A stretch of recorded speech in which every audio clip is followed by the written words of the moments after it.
Hey, everybody. How are you doing tonight? I hope it's a great night for all of you, and I hope you're having fun because we're certainly having fun getting ready for the show. So tonight we're going to be talking about a new Narzack collaboration. It's Narwhal and your boy Zach, and this one is called "Is This You?" It's a story about cancel culture and what happens when an immortal experiences it firsthand in today's modern setting. But first, before we do that, I'll jump into the chat, say hello. We're going to have two hosts tonight. So I'm going to be reviewing the book with Moonshine, which is a bit of a switch up. And guest hosting tonight, you shall see. So until then, let's first see who's joining us today. We have Oni64. He says, end the stream now. Well, it's too late for that. So you're just going to have to strap in and take some Xanax. So it helps. It helps dull the pain. We also have Wilberforce Wooster. He says memories. Memories of what? Nothing ever changes here. It's just the same thing every week, over and over. Jack Stafford says, ahoy, line art ninjas. Ahoy, Jack. Yes, appreciate the line art, certainly. And we also have Gen X Strong. He says, hello, hello. And he also points out that he came for Well Read, but stayed for Narwhal.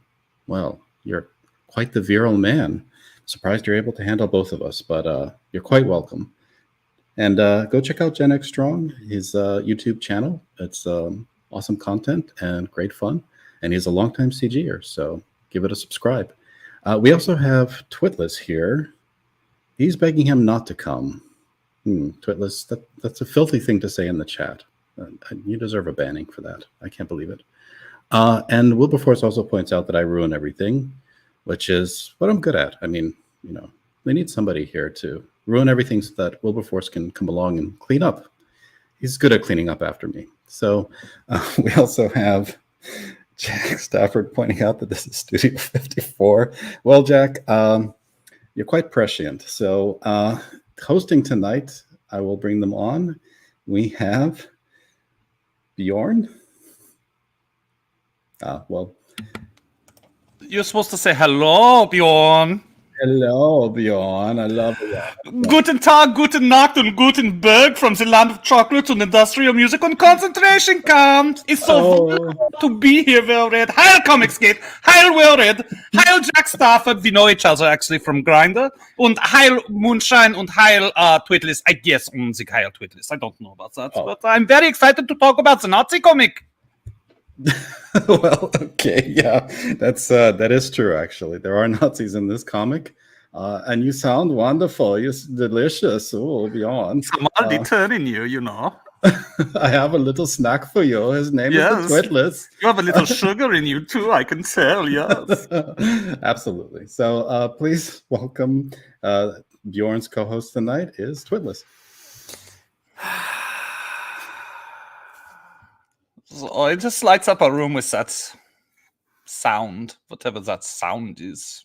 I've got nothing. Man, disappointed. This is life. That's why am I here? I feel like I feel like I'm channeling Wooster or Moonshine. I think his sort of like ennui has infected me. All right, why are we here? What are we doing? We're reading the Nazi comic. It's going to be great. It's by Richard C. Meyer. He has a great haircut, just like me. Got it. All right. Well, I did not see that coming, so that's interesting. You're a great host, I want to bring on my guests because Twitless is just going to stink up the stream. Let's bring on another guy who stinks up the stream. Here he is, Moonshine! Well Read was much too excited about you. That was odd. Oh, great. Here we go. Another guy really excited about life. These people just think about committing suicide all day since they come on Well Read stream. And here he is, the host with the most, who's going to be actually reading a book tonight. The one, the only, Well Read! Yay, I'm back. No one else claps for you, but I love you, Well Read. I was excited about Bjorn. He's a fabulous guest, Moonshine. Don't you agree? Utterly. No. Indubitably. Anyway, this is This is clearly going to be a shit show. Yeah, it's already started. You made Twiddless the host. So it definitely, if it's going to be that, it's definitely going to fit the German theme we have today. Speaking of the Germans, let's get to the Nazi book. Okay, yeah, let's Is it a Nazi book because it has Nazis in it, or because it was written by Richard C. Meyer? Well, it has Nazis in it. So excellent. I guess this is one that talks about all the good things Hitler did for Germany. No one ever wants to talk about that. They just want, oh, Hitler did this and that. Boo, boo, boo. Well, it's pretty abrupt, actually. So it jumps in pretty fast. There's a Nazi in the middle, see? Stuck in the middle with you. I did not see that. Nope. Yeah. Richard to the left of me, Narwhal to the right. Stuck in the middle with you. Except in this case, it would be stuck in the middle with Jews. So I'll give the synopsis, I guess. So that's good because I don't think anyone else here read the book. You need to play the vid. Play the vid. Yeah, play the video for this. This is. I hope it's too techno. Everything about Richard C. Meyer that you've basically come to expect. It's just a guy sitting in his car. Oh, wait a minute. Haircut. Mr. Yanafui says, not so sure about this new German soy rage. Yeah, Yanafui. Fui on you. Oh, and Ethan has a stream going right now. It says, your boy Zach quits. Interesting. Well, after we're done reviewing this comic, you'll know why. That might be true. So I've heard from Well Read. He was talking a lot of trash in the stream, in the back stream. I do that. Did you share the audio before you press play? I believe I did. I guess we'll find out. Yeah. We'll find out. I'll do the boomer test. Well done.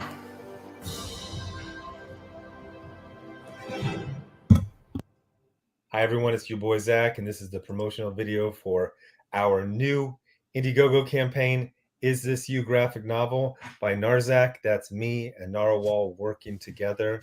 Is This You is a 64-page black and white graphic novel about an immortal dealing with pause it. I can't believe he doesn't block ads. He's got the ad running in his corner. I know. There. So play it back about 5 seconds. Did you hear the audio pop when he basically had to do another take?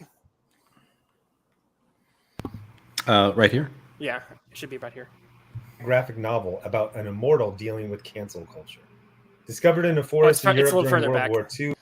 Oh, jeez. Now we're just reviewing this. Okay, we don't care anymore. This doesn't matter enough. Fucking nerd. And NARWHAL working together. Is This You is a 64-page black and white graphic novel about... Okay, so I did hear that.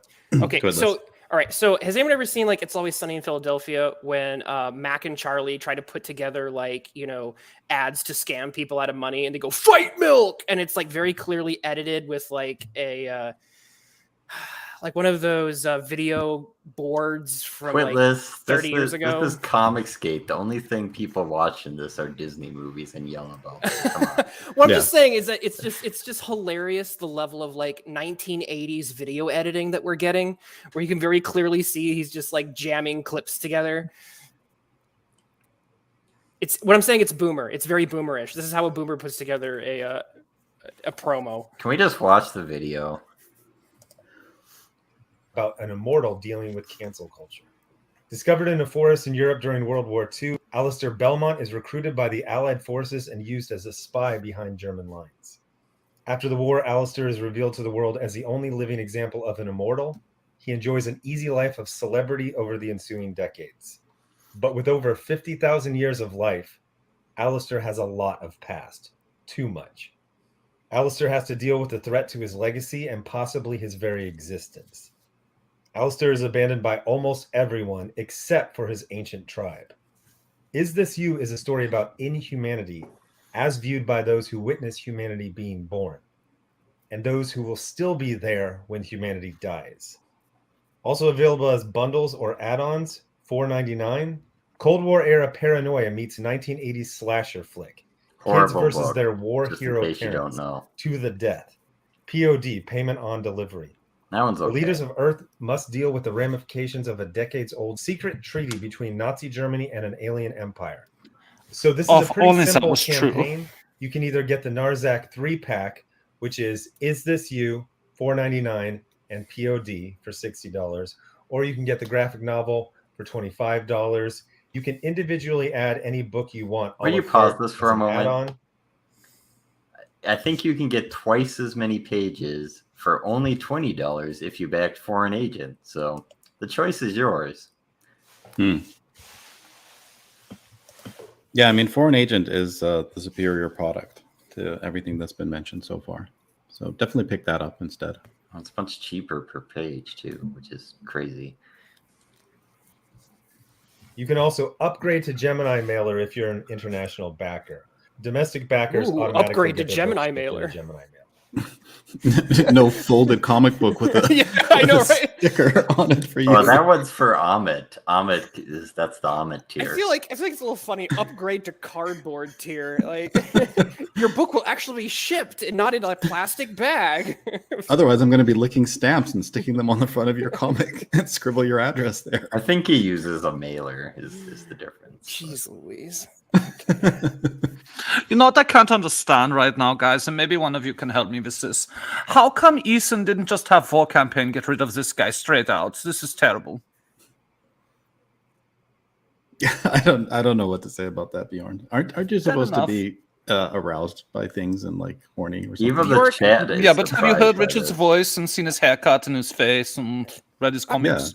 Yeah, he's your type, isn't he? I think Bjork is very overrated as a musician. Bjorn, not Bjork. Bjork is from Iceland. Yeah, Bjork, you're just those weird videos, She's and your a beautiful vocals are all little over. pixie. Your vocals are all over the map. I could just. Oh, Whoa. excuse me, I have a wide range of vocals. Excuse me, you know, when you can fucking deep throat a 12-inch cock, you have some things going on with your fucking larynx. My I'm sure you apologies. do. Yeah. Okay. Why is there still 30 seconds on this video? Just Uh, let's just get through it. Okay. This is a very exciting, funny, weird Narzack joint, as we're calling them. I am extremely excited about people Let's reading call it this. the split. And if you missed out on $4.99, it got great word of mouth. So you can get that or POD. What he means is, People well, both Brad love gave it good word of as mouth, add-ons. 'cause he's the only one. Narwhal is about Well, Riz Yeah, gives which is- good mouth. I mean, that's great word of mouth. Who doesn't want to have my recommendation? 75% done with the story.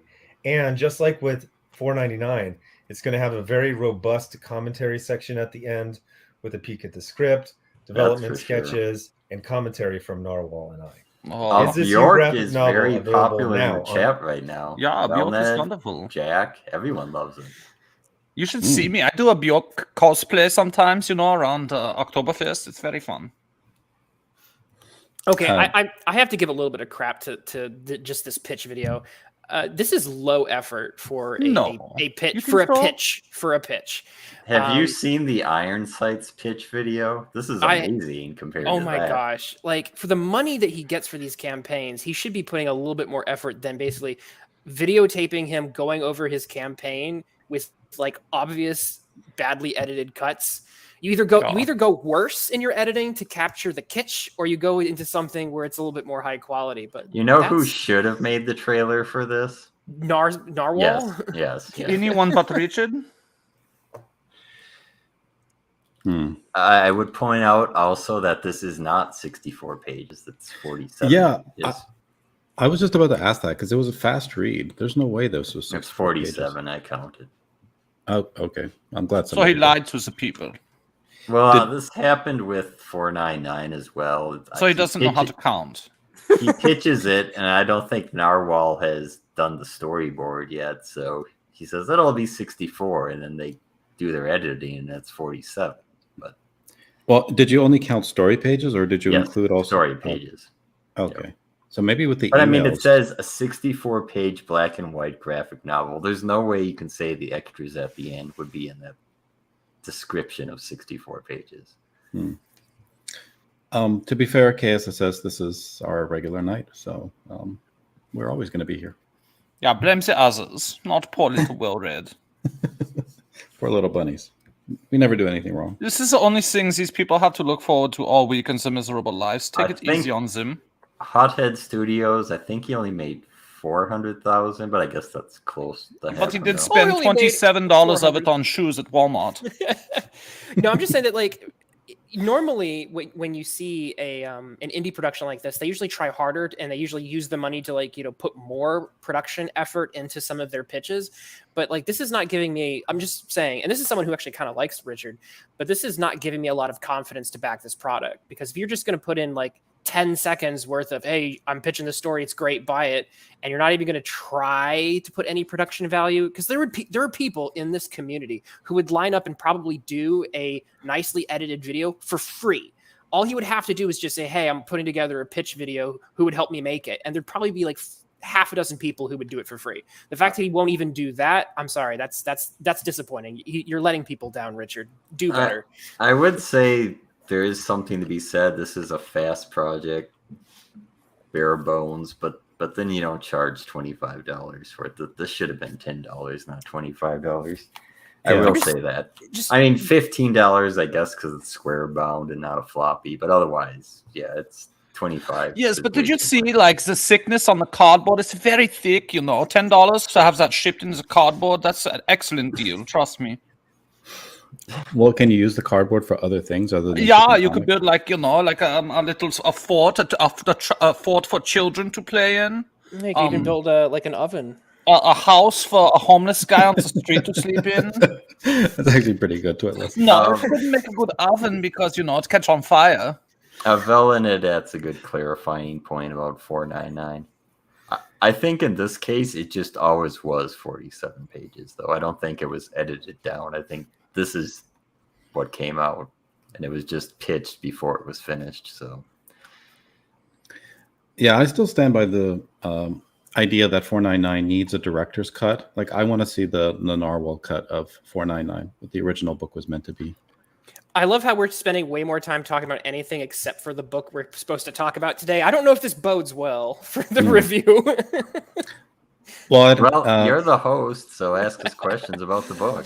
Okay, let's get started. I actually wrote like questions here. Let's see.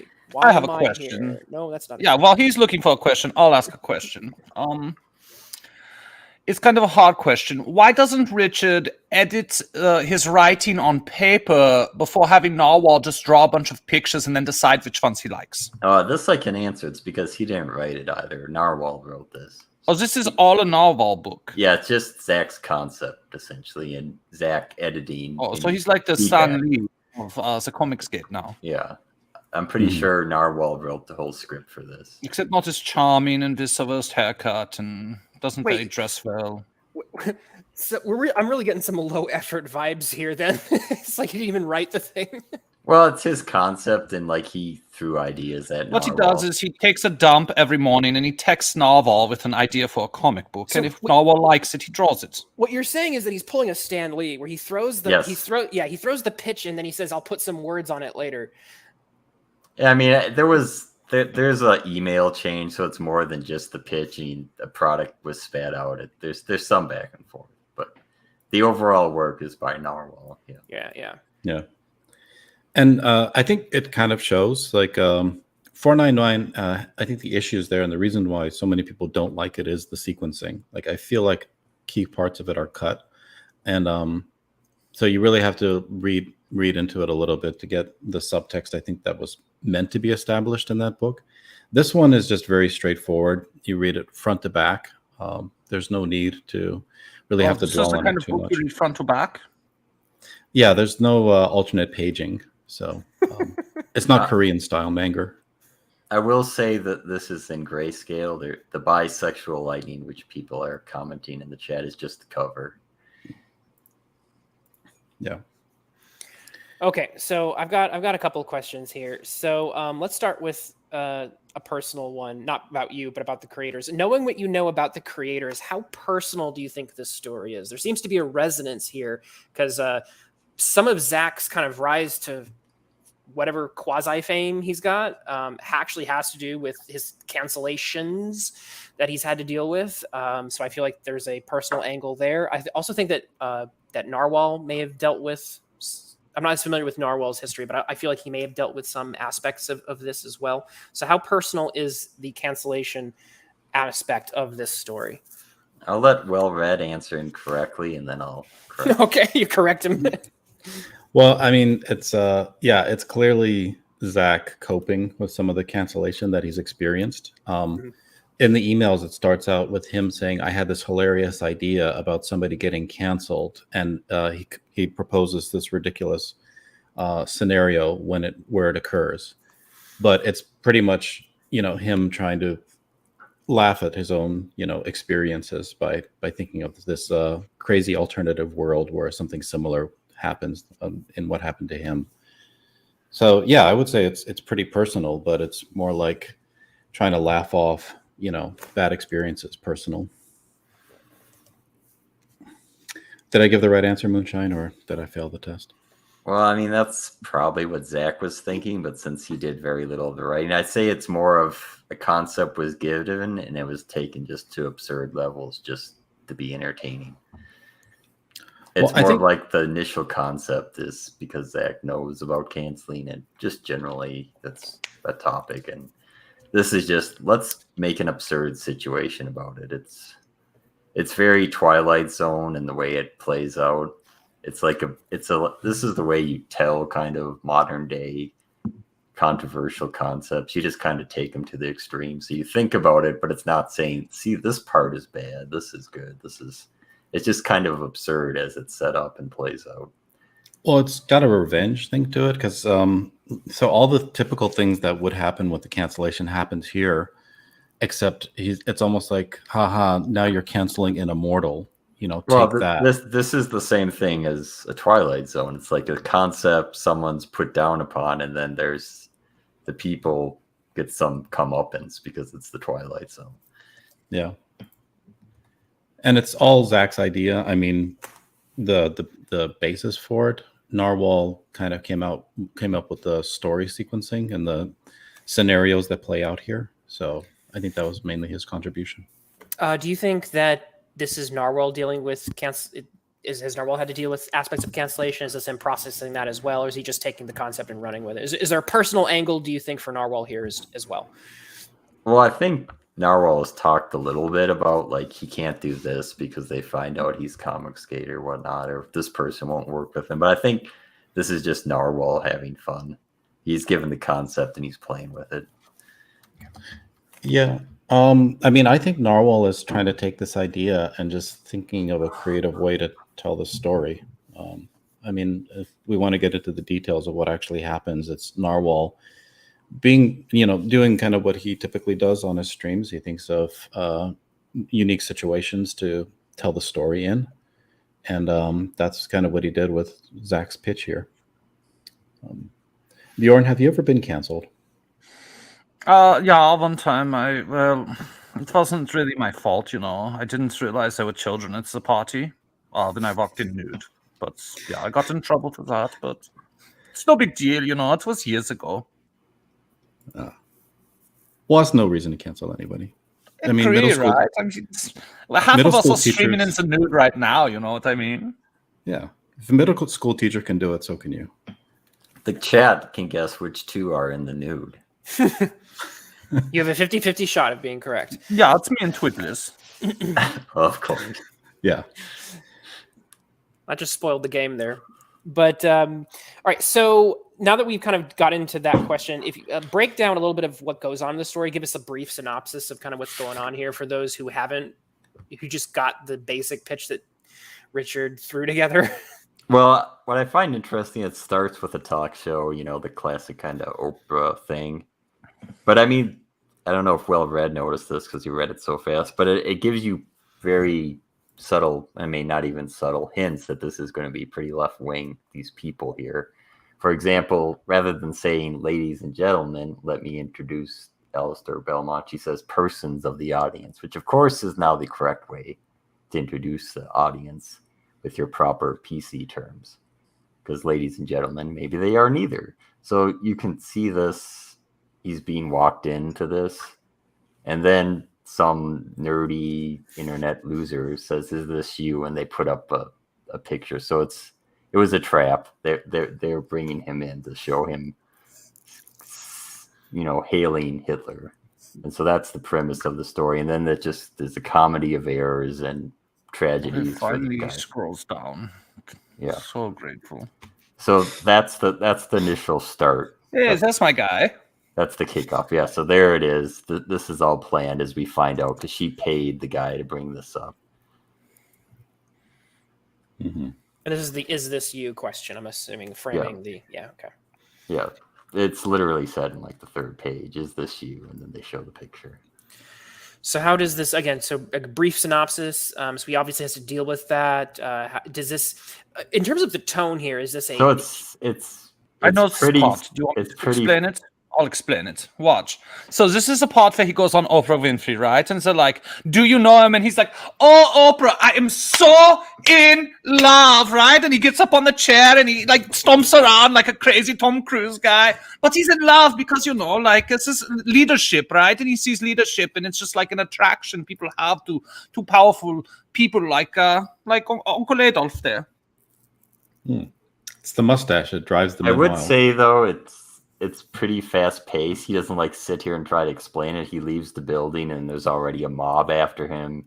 His limo driver ditches him because he's like, I'm going to be kicked out of the country if they find out I'm with you. So it's like everything builds up very quickly. Like his agent hangs up on him. His girlfriend denounces him and things like that. It doesn't sit on an issue. It's pretty fast paced in the way this plays out.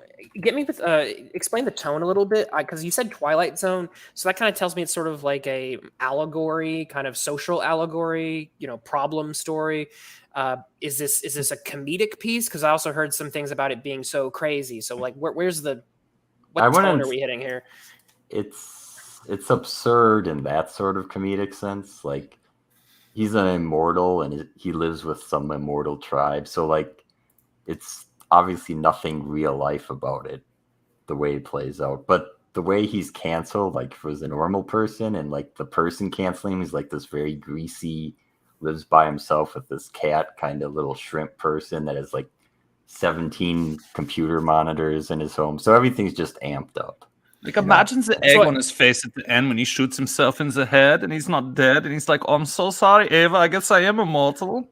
So let me rephrase. Is this a funny story or an action story? What are you getting from this drama? Like what genre is this supposedly satisfying here? I think it's funny. I mean, it's relatively serious until he summons its tribe, and then their interaction with the modern world is just absurd. I think it's funny is a perfect pull quote for the inside jacket of the book, by the way. Although, speaking of what Bjorn says, the disgusting guy that was trying to cancel him, he says to his kitty, do you think we can get him to kill himself, kitty? Yeah, I noticed that too. Yeah. That's where I felt like there might have been a little bit of psychology there. Yeah, like the SJWs must want us to kill ourselves when they're doing this to us. So yeah, I'm gonna have that line in the book. They're miserable people. Yeah, it's also funny when he goes to confront this guy. The sleazy internet person says, "Oh no, our stalker is here." The reverse, like he's the one doing stalking, but he feels like this guy's stalking him from just replying to him. Mm-hmm. Yeah, I mean it's not funny, but it is a comedy fantasy, I would call it. I would describe it as very abrupt. I mean, you guys are all over the board. It's not funny, but it's a comedy. No, it's serious, but it's fantasy. Which is it? It is funny. I mean, is it there's funny a point because it's funny, or is it funny because Richard is not a very good writer, and so you're laughing at the things he's done? Well, I mean, Richard did not write this, so. Oh, that's right. But he came up with the idea, so it can't be that great. It's full of lots of dry humor of like, essentially they're like a immortal Viking tribe interacting with the modern world, and they're like, how do we find them? And this homeless person says, oh, you could try MapQuest, even though no one uses it. Yeah, no one's used that in 20 years. Yeah. Richard is like, very old. Take me to your servants, and then the one corrects them, servers. I mean, I don't know, I find that pretty funny. Right. It's not really, but I guess kind of. Also, you see how I'm right, Bjorn. If you have social anxiety, I bet it's a riot. And yeah, there are just these scenarios where okay, so it jumps into this whole talk show. He's canceled very quickly. He's having everybody run away from him. Even his limo driver doesn't want to take him to his destination. This whole process plays out very fast. He says that he was there on a mission. He wasn't even a real Nazi. And yeah, he calls in like the Captain America. Joke's on you! I was only pretending. Yeah, that's he calls in Captain America style. He calls in his tribesmen, and then they go to a computer and they have to look at this thing that casts spells called Twitter, and they use the magic scrolls called the Googles, and I guess they end up at Twitter when they're going to destroy the servers. So there's just like this, I don't know, like they incorporate this fantasy element with the tribesmen and a bit of their backstory, but all of it is meant to be set. It reminds me a bit of like Masters of the Universe, the He-Man story, where suddenly it's these mythical figures that are in like this really ordinary modern world setting.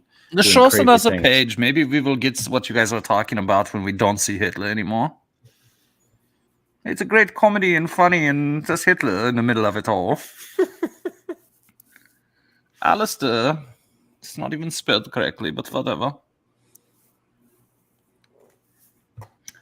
Right. And so in the end, I mean, the girlfriend is also, his girlfriend is also mixed into it. She starts to suffer the consequences of his cancellation. Is she immortal as well, or is she a mortal girlfriend? She's a mortal girlfriend. That's a whole can of worms right there. Yeah. And then... what is the odds that they would meet up as two immortals? I mean, if we're talking about like Highlander rules, then odds are pretty high. Like, it's got to be more astronomical than like Well-Read managing to find Twitless and Moonshine to be two boring fucks on the same stream. What about me? I'm a boring fuck. Yes, but you're kind of cute at the same time, you know, and I kind of like to imagine you with like your pubic hair shaved like a little Hitler mustache against your little tallywhacker. It's actually in a heart shape, but thank you. Oh, that's cute. Let me draw an arrow through it. I think you're right, Moonshine. I think I am enjoying this a little bit too much. And there goes. Yeah, you are. There goes dinner. Okay. There goes dinner. Hothead, his Chase it girlfriend is not immortal. She is just a mortal actress. So, okay, I have a follow-up question. So there's a lot to unpack here with him just being an immortal in general, but it seems like the story's concept is driving the story. Would you say that this is a story where the aspects of the story or the world drive the story, or is this a story where just it's the concept in the driver's seat that It's and just not the paying concept. as much? The world building is very light, and it's not much time is spent on it. It just exists. You accept it because it's like an episode of the Twilight Zone. Those weird things, and you just accept it's the Twilight Zone. So there's weird. Is it like the Twilight Zone? Yes. I don't know. Okay. We have a show here in Germany called the Zone de Twilight. Is it like that? No, nothing like that. That's totally something different. Yeah. Oh, is it like the shows the Twilight Zone, or like that compromised movie where Steven Spielberg had that guy killed by a helicopter? Yeah, more like that. All right. So let's see here. I was going to ask if this is a one-shot or a continuing narrative, but I feel like that question's already been answered. So let's talk about sequencing. One thing that Narwhal does get praise for is kind of how he kind of can handle. I think Scott McCloud talks about 2 minutes one time, aspect to aspect, transitions, so basically kind of showing emotion in certain panel transitions and portraying action in certain panels. Did you feel like there were any gaps that needed to be filled, or anything that you felt was missing in terms of panels or sequencing, or did that flow pretty well? I mean, I would have liked to have seen a bit more setup, I guess. It kind of rushed through a lot of the story beats here, and maybe that's intentional. It felt like a really fast read, but yeah, there wasn't much established. Like, you're told that he's immortal, I think, in like the first few panels, and that's just like a given. So I guess unless you read the pitch, you might be a little bit confused by that, jumping into the story. In the actions themselves, did you feel like there was any gaps, or did the action? Is there a lot of action in this story? Because again, is it just really focused on just the social allegory? It builds to action. I mean, there's an action climax. So, Okay. All right, cool. yeah, that's where I guess that's where the payback aspect comes in. So it's weird. There's this one sequence where he goes to visit an old man in a hospital. You have to read the emails to figure out that it's his old World War II handler. And somehow he redirects him to this kid that's actually been behind all this stuff. I mean, it was pretty obvious from the story that you didn't need to read the back emails to know that. It would be pretty obvious this old man is from World War II. That's why he's talking to him. The point is that the stalker person talked to this old man beforehand, and the nurse remembers him. It's pretty obvious. Right. Scroll down. Okay. I just real quick, before Twitless asks another incredibly deep question, I want to plug, if any of you are in the Poughkeepsie, New York area, Twitless teaches a course at the Poughkeepsie Community College called Critical Thinking in Indie Comics. I highly recommend you check it out. How dare you accuse me correctly of being a community college instructor? I could tell, yeah. You're very good at it, too. There's no shame in that. Yeah. No, it's not. Jeffrey Epstein started at a community college, and look where he got. Oh, there we go. I knew it. All right, so you can do anything. Let's talk about coloring. So I'm all the preview images are in black and white, but then the cover was in bisexual lighting. Is this a colored book? I'm a little. No, it's you mean book of color? You racist. Yeah, it's all grayscale. Okay. Like Foreign Agent. What is that? What quality does that bring to the book? Would you have preferred color, or is this fine? Honestly, does the grayscale add to the whole Twilight Zone aspect to it? I don't know about that, but it adds to the lighting, which the Crayola box coloring, like everything looked bland and flat and no lighting, so it definitely is better than that. I would have liked to have seen this colored like the cover, since it was meant to be so energetic and fun. It would have been nice to have seen it with some color. What kind of color palette would you have chosen if you had black men? I wasn't asking you. Oh, I'm sorry. I just got in ahead of myself. I was trying to get ahead. So yeah, what color palette would you have chosen if you were the color director? I mean, I like the colors on the cover. I think they're great. So bisexual. Yeah. Okay. If you had to pick one color director to be, who would you be? Spike Lee or Paul Greengrass? Paul Greengrass. Excellent choice. Yeah. Moonshine, what color would you have picked? I wouldn't. It's good in grayscale. Okay. Moonshine is infrared. colorblind. You should have said infrared. Maybe it is, and we just don't know it. I haven't checked. I mean, this page that I'm showing here is actually colored right on the back. If like you pick up your copy, Moonshine, and just turn it over, I think it looks great with what could have been the color palette. Yeah. So are there things, actually, let me ask a question that just kind of occurred to me. Do you think this book was rushed? Do you think it could have been better if they had taken more time with it? Or is this a book that was not going to get a lot better with more time and should have just been put out as quickly as possible? This book is what it should have been. It's a short kind of satire on cancel culture, and they didn't need to spend more time on it than it is. This is the appropriate amount. Okay. Yeah, it felt like it was a bit of a lark, and it accomplished what it needed to, but it would have been better as a supplemental, I think. I agree.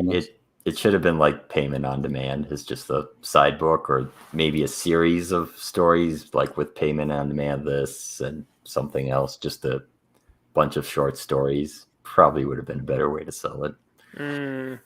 That's an interesting point, because sometimes stories that do better in a collection or anthology work better than individually packaged. Yeah.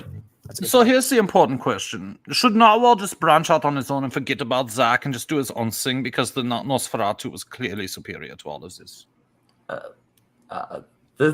This I would say this book is better than anything else they've done together, and probably better than the Theosophy. How do we decide to pronounce that goofy word? Theosophy? Theosophy. He spells it wrong though, so it's not Theosophy. It's Theosophy or something.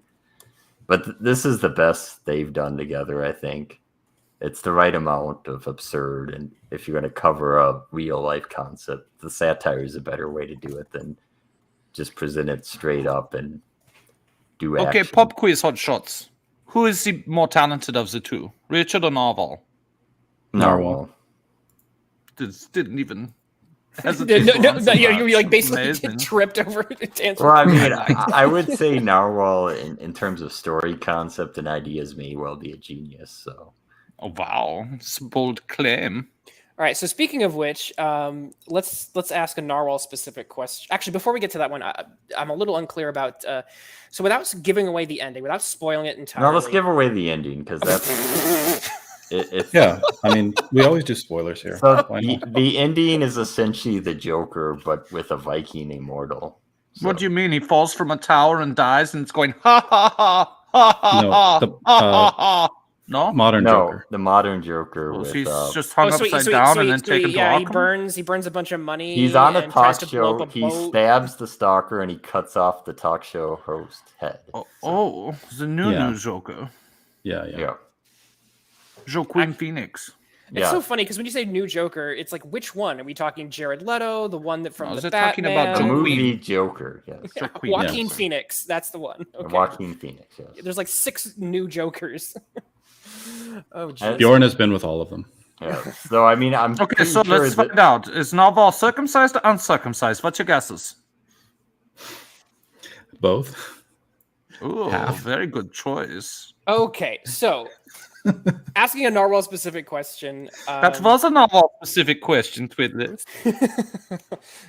Actually, so the ending is a positive, kind of a triumphant ending, or is it a somber or sad one? Well, Sounds like a it's somber one because he hints that something bad is going to humanity, but he doesn't care anymore, so he's leaving with his tribe. Oh, okay.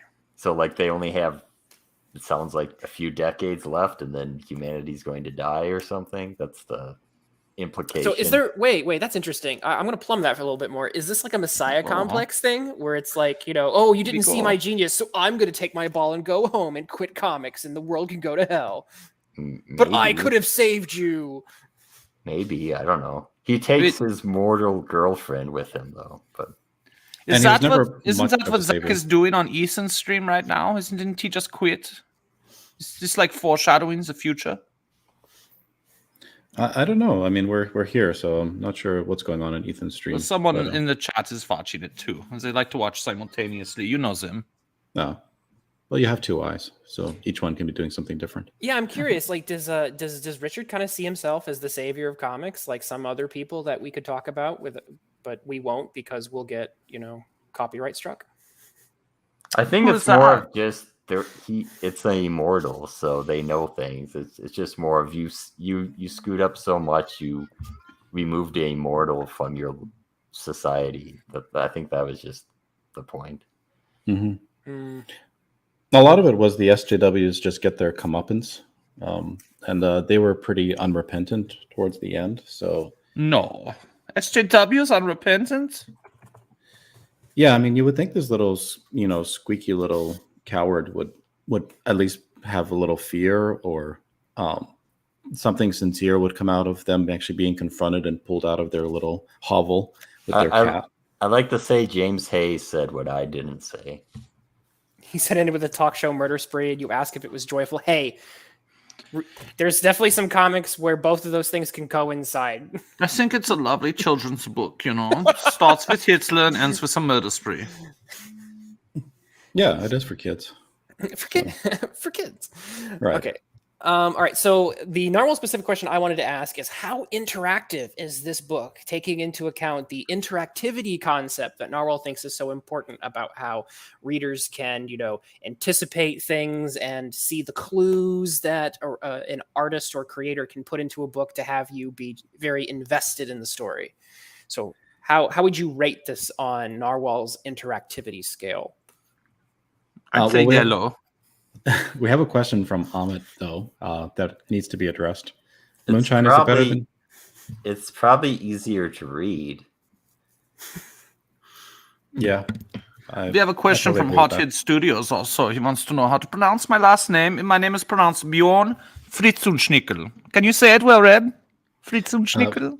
Fritzunschnickel. Very good. Why do I even bother? That was very good. Come up with a list of freaking questions. Oh, your questions are very good. Yeah, I know. I'll be at your class on Friday. Don't worry, Professor. You better bring the homework. More importantly, Amit is good. Yeah. That's great. Okay. How interactive is this book on Narwhal's interactivity scale? My carefully crafted question. It lacked the Narwhal subtlety. Like that's the thing that I was missing. I liked 499 better than this book, and I know I get ostracized for that, but that felt like it had a lot more nuance. This felt like he just wanted to have a zany kind of setup and a course of action, and just kind of get in and out of the story fast. It didn't really feel like it had like that level of what you're describing, the interactivity that he tries to establish in his essay. He wanted just a quirky little adventure, and that's kind of what he did. Moonshine, what do you think, interactivity wise? I didn't read that, so I have no idea. All right, so like, how well is I'm getting a lesson now? So how well? How well is Narwhal basically guiding you through the story and getting you invested in it through his either how he sets up suspense or how he sets up how the characters emotionally are bouncing off each other? How invested were you in the characters and the narrative? That's basically the interactivity concept, broadly speaking, that he's trying to talk about there. I think it would entirely depend on how well you know how cancel culture works, how well you kind of know the various way leftists talk to each other. If you know how those things, you can like pick it up and see how he's showing you what's going to happen next. But if you don't, then it's probably just a goofy, absurd satire. Gotcha. Okay. All right. And then how do we relate this to German scat porn? That wasn't a question for you. That was a question for the German. Okay. Bjorn, are you an expert in scat porn? Well, he's clearly an expert in scat. Okay. Yeah. All right. So we'll then go on to my actual final real question. Two-parter. So in your opinion, why comics? Why this specific form of comics for this story as opposed to another medium, whether it be film, animation, or otherwise? Why do you think comics works or does not work specifically for this story? And then whom would you recommend this story to? I mean, don't it would work. Red, I already know the answer. So there is a methadone clinic on Coney Island. I think it would be really great like to have this in a lobby. Maybe. I mean, I could see it working as like a little 15-minute, short animated story. It's definitely nothing that needs to be examined much further than that. Who would I recommend it to? Moonshine, I guess, because he found it comedic, whereas I found it kind of more zany than comedic. So, and Moonshine, what do you think? Why do you think comics for this story? Why does comics work or does not work for this story? And then whom would you recommend this to? Probably it actually worked better as a short story, but it's fine as a comic. I don't think you lose too much in this medium. I don't think it's worthwhile to actually spend some high budget thing to actually film it or anything. But the only people I recommend it to is those who perhaps like Zach's Theosophy, whatever the hell is called it. Theopathy? Yeah. It's not Theosophy. It's because there's not enough O's in it. But whatever he wants to call them. If you like those, this is probably the best of those. This is better than those. It's better than the other. It's about as good as Payment on Demand. If you like satire and a short story, and you just want something that's kind of easy and you can laugh at the modern world, then this delivers. It's not worth $25 though. If you find this on eBay for $10 maybe, but anything more than that, it's too much. It definitely sounds like this. The consensus seems to be that there's nothing necessarily terrible, or these stories are fine is kind of what I'm getting, but I think it's the way that it's being packaged to the audience. So it was brought up earlier that if this were a part of an anthology of just kind of weird concept stories and it was part of a collection and maybe you got a pretty decent deal on this, you would have accepted this a lot more than in its current form. Is that safe to say? Yeah. Or as an add-on to some other campaign, I guess. Yeah. So it's not necessarily the story itself; it is how the story is being presented to you that's causing some of the issues here, which I think is an important point to acknowledge. Yeah, $25 is just ridiculous when you can get Foreign Agent for $20, which is 190 pages and is a very serious, thought-provoking book. This is more enjoyment and kind of the unexpected ending type of thing. Okay. Yeah, it's competently told, but there isn't any subtlety in it, and it just moves through everything it wants to say very quickly. I would say, given the concept, I wouldn't want a subtle book on this because there's just not that much to say about it. To treat it as an absurd situation is a much better tact. Yeah, I mean, there's a reason why short stories tend to be collected together. Even like great writers, put out, hey, here's my collection of poems, here's my collection of short stories. There are certain works that do better when they're part of a larger whole. And I think that's an important lesson to take away from this experience for everyone involved. I know if you read this with Payment on Demand, they make sense. They pair very well together, I think. Although Payment on Demand was only like 15 pages, this probably couldn't be shortened more. But this Payment on Demand, a third and fourth story in the same vein, probably would work pretty well. Yeah, interesting. Mm-hmm. Yeah, there's a plug for Rumble Terrier. I like that. Rumble Terrier. Get behind me. Oh, the amount of times I've said that. So let's talk about the paratextual elements. So Moonshine, physically, how does what the fuck does that even mean? Paratextual. I thought he was going to talk about like some sort of super. I mean, I've had sex with a paraplegic, but never a paratextual. Moonshine, how did this book feel in your hands?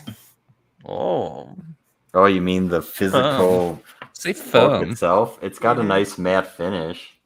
It doesn't smell like much though. I'd like to give you a nice matte finish. It's square bound, It's a decent production value on the book. Anything but square. All right, good. Does it Go ahead. Well, it was interesting also reading through the emails in the back and just seeing how the concept kind of evolved. I mean, it's nice that Zach gave permission for those to be printed. Yeah, those are interesting. Yeah, it's nice insight into like how these collaborations actually flesh out. I would say like if you had very bad luck and you backed College of the Dead by Adam Post, like he had a book on like how his book was made, and that was dull as dirt. This is actually kind of interesting what they say back and forth to each other in terms of how it was developed and the character concepts and whatnot. Is this something that would ever get published in academia? Twitless, the emails that go back and forth between collaborators when working on a concept? Mm-hmm. Forget about academia. What about at a community college? I'm just saying, like, because I mean, right? It might not be an academic's approach to. No, it is in some cases. I actually just read a work on I think it's called epitextual and paratextual elements, and some of that stuff is very relevant depending on what angle you're coming at. Still, no one knows what those mean. Other than the nerds in here. You got to talk down to like a high school level here, Twiddless. Can you do let's that? go. Comics are for 7th graders, Twiddless. You know this. Just elements that don't include the story itself. Things like the cover, things like the interviews or the emails that went into the pre-production. Sometimes the kind of meta-narrative inclusions. So if a person puts in their own... Still too many words. Oh, gosh. Whether or not you use a condom and if there's beads involved. There we go. Anywho, so any final words, or do you guys want to give numerical ratings? Or I think we kind of covered that. Color. Rate by the colors of the rainbow on my face. My numerical reading is I'd read this 10 times over again than ever have to read 499. Oh, jeez. Okay. And for me, I prefer to read 499 again. This was fine, like it's competently executed. It feels like something that you would read once and not really delve into again much further. Quick and dirty, just like Bjorn's Last Date. No, I think it's fun. It's enjoyable. It's like to every read. date. It takes you like 10 minutes, and it's enjoyable. I could see reading it again, and I did. I read it twice. Yeah, it's, $20 for a 10-minute thrill ride. Yeah, I'm used to that. 25. And Plus $10 for the Gemini mailer. Oh, jeez. Upgrade to cardboard. That's one thing I found weird is in that video, the promo video, he pitched it with like so much weight and gravitas, and that's definitely not the story. Thank goodness. Actually, did you guys? I have to ask this question since we were making jokes about the upgrade. Did you guys upgrade to the cardboard mailer For domestic, tier? You didn't have to do that. Okay, that was just for the international. Yeah. Gotcha. Okay. Yeah. So Bjorn, would you upgrade to cardboard since you're out in? I'm not for this book, though. I would never buy anything by Richard C. Meyer. Richard doesn't deliver on time. Richard phones in a lot of his writing, I think. I was not finished speaking, Moonshine. But you're incorrect. You know what happens to people when they interrupt the German guy? You're about to find out.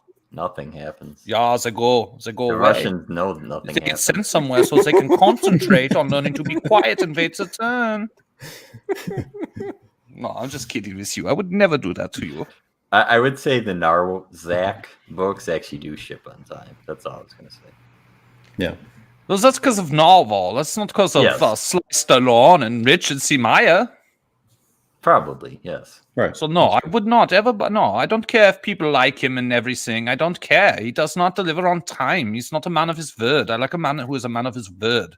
If you're going to spurt, tell me you're going to spurt. You know what I mean? Don't tell me you're going to spurt and then not do it for another 6 months. Well, we have a man here who's guaranteed to spurt when he tells you he's going to spurt. I am here. So we will bring him on right now. Oh, the big guy. Please welcome Narwhal. Hello. Hello. Greetings. How's it going? Hey, one thing real quick. There's Nazis in this one. There's Nazis in Payment on Delivery. So I told Richard, I was like, let's do a third Nazi book. We can call it our Nazi trilogy. And he's like, we're not going to do that. So call you Nazi. Do you know why he's quitting? Like EVS is doing a stream right now saying that he's out. No, I did watch that video though, and the video is he's just saying he went to New York City and it's not locked down anymore, and he had some good interactions with normies, and he's like, the comic lifestyle is not that great. He's like, I just want to live a normal life, and he said he's going to do both though going forward. Like he's still gonna keep the YouTube channel active. It just might be slightly less videos per day or something. But you will continue to deliver your books on time, right, Narwhal? Yeah. God, you're a beautiful man. How's Nosferatu going? Good. There was some kind of cool news there is it got a publishing deal, and they already paid me. They pay me just a little bit, but it was like, okay. Are you allowed to say who's publishing it yet? Sort of. I mean, I don't know. Yeah, but I don't even know the name of the company really, but they're in Denmark, I think. So it's getting translated into Danish, but I haven't delivered the pages to them yet, but they're interested because of the 100th anniversary is kind of like definitely helping. You know, I might be able to help you get printed in Germany if you can just like switch it to a gay guy. There could be maybe some subtle, or you could talk to Malin about Dick Farah too. He's got some of Yeah, instead of the long fingers, make some more penises. It'd be fun. Yeah. Yeah. Unfortunately, Smug isn't on the channel to show us his sausage fingers, but well, Hothead Studios has a funny joke. So Zach pulls out. Good for him. Finally, it's a joke about his children. I get it. Yes, yeah. Narwhal, I can tell by looking at you, you don't have any children. Have you ever thought about maybe shaving your face and working out and maybe going in the sun one time this year? Yeah, I'm going to start that system soon. I'm going to start pill popping. I heard about this thing called zinc and magnesium. Have you guys heard of magnesium? Yes, on the periodic table, yes. Did you grow that beard for Jay Inslee? You can shave it now. You're free. Yeah, it's in protest. It's time to shave. I will soon. Okay. Just waiting for that vitamin D to kick in from the sun. So Velnet is probably watching Ethan, and I guess TikTok told Zach to quit comics. Yeah, he's been watching a lot of TikTok, and the algorithm. A lot of people have been talking about TikTok's algorithm. Apparently, it's like more like crack than any other kind of app like Twitter or whatever. But it shows them tons of like people enjoying restaurants in New York City and in these little hovels that you go around. Like he mentions on the video, there's one that's like in an apartment building on the second floor around two corners, and then it's a Ukrainian dive where you can get the best like bratwurst in town or something. And of course, the Nazis in Ukraine make great bratwurst. Yeah. So it's some, you can get some Ukrainian bratwurst, and he's like, oh, he's pining for that. I mean, nobody can blame him, I guess, for wanting normal life. I think everybody's sick of being locked down for 2 years and masked up and everyone feels that for sure. And then like maybe combined with he gets particularly sick of like SJWs or people trying to F with him and stuff. Yeah. I mean, it's probably hard for you to have insight because a lot of your communications for this project with him were just over email, and we saw it. It was like really brief and terse. But did you feel like some of this was coming from his SJW cancellation experiences? Yeah, I did. And you mentioned the one line it's a good line, I think, too, but it's where the kid says, or the cancel short guy says, "Do you think we can get him to kill himself, Kitty?" Mm-hmm. And that was Richard's line to his idea to add that. Yeah. I'm very happy Richard had an idea. We all are. So, well, in the emails, it is, I kind of like the emails because it's documented pretty strong that you do see like he did have quite a bit, it's like, it is 50-50, although I'm the one who wrote it almost, like there's quite a bit of influence that he puts into it. Yeah, there's a lot of back and forth. It's like, no, don't do it this way, do it that way, and whatnot. Yeah, and some of it's like I've learned this like working with John Malin a little bit too, because a lot of what I do, I don't have an editor, but you can be lucky to get a second set of eyes of someone who really won't pull punches, and Malin's like that, and Zach's like that. So that alone of them just kind of functioning as a heartless editor can kind of help a lot too. So speaking of pulling punches, did anyone see Will Smith clock Chris Rock? My immediate reaction. If you want to play it, I'll give you my first reaction. It's that Will Smith is a fucking pussy because he could not knock down a 130-pound man like Chris Rock. Yeah, it was more like a slap. Yeah, I like Chris Rock a lot more than Will Smith. Will Smith is really plugged into the Satanism of Hollywood, and Chris Rock's slightly out of it, I think. Well, Will Smith is a Scientologist, isn't he?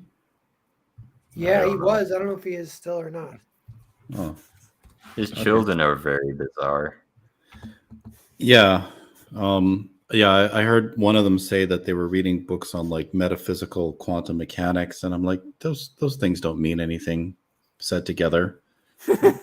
Why are you reading that? I'm reading. It says Jada Pinkett Smith is a hardcore Scientologist, and Will just likes to dabble in everything from Scientology to occult things to bisexuality. Yeah, Hothead, this really happened. Go on Twitter. You can see like 100 videos already. Yeah, it's just happened. Okay, well, I guess we can check it out.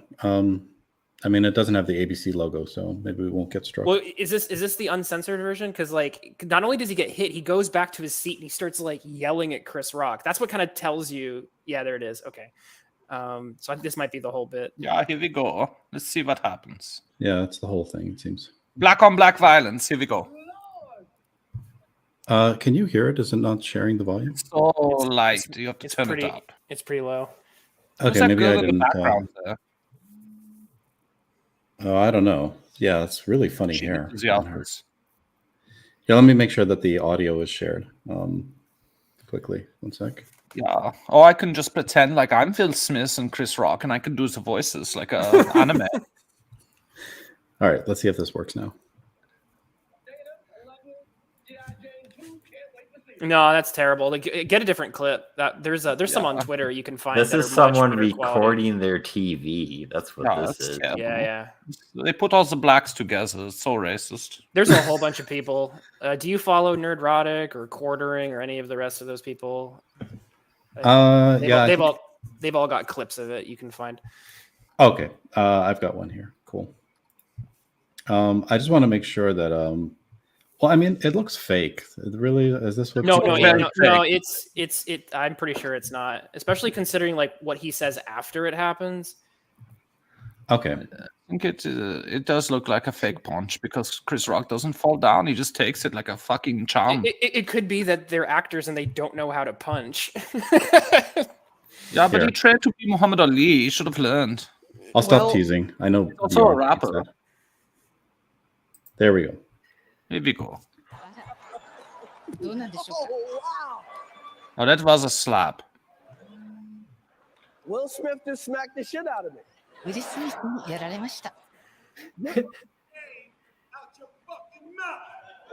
Wow, dude. It was a G.I. Jane joke. G.I. Jane no joke だったんです. That's not faked. No, that's not fake. That pitch that he just reached there, and the fact that this is broadcast TV. Yeah, that's. What is the joke that pissed Will Smith off? Yeah, okay, so the joke is apparently the joke has to do with his wife. I think has like alopecia, so she had to cut her hair. And Chris Rock said, "Oh, she's going to be in G.I. Jane too because of her haircut." And apparently Will Smith did not take that well. Oh, I guess not. I think that's what happened. Did you know that Jada Pinkett Smith made a comic book? It's a true story from the late 90s, early maybe year 2000. It's by Awesome Entertainment, Rob Liefeld. It's called Menace, and it was actually drawn by the Dan Frager of the Comicsgate. Hi, the Comicsgate! I have to admit, if Shane Davis did punch Ahmed, the results would probably be pretty similar. Yeah. Sorry, Noel. We're here like talking about totally random crap. Actually, there's a follow-up clip of Will Smith like crying and apologizing for the punch too. Oh, I like to see that one. He is a very weak man. Let's see that. So the other side of this, I think Will Smith won an Oscar like today, so it was just this is like a roller coaster for him. Did we want to see the setup? This is the joke that led to the punch. Yeah, let's do it. Here we go. You know who's got the hardest job tonight? Javier Bardem and his wife are both nominated. Now, if she loses, he can't win. He is praying that Will Smith wins. Like, please, Lord. Jada, I love you. G.I. Jane 2, can't wait to see it. All right?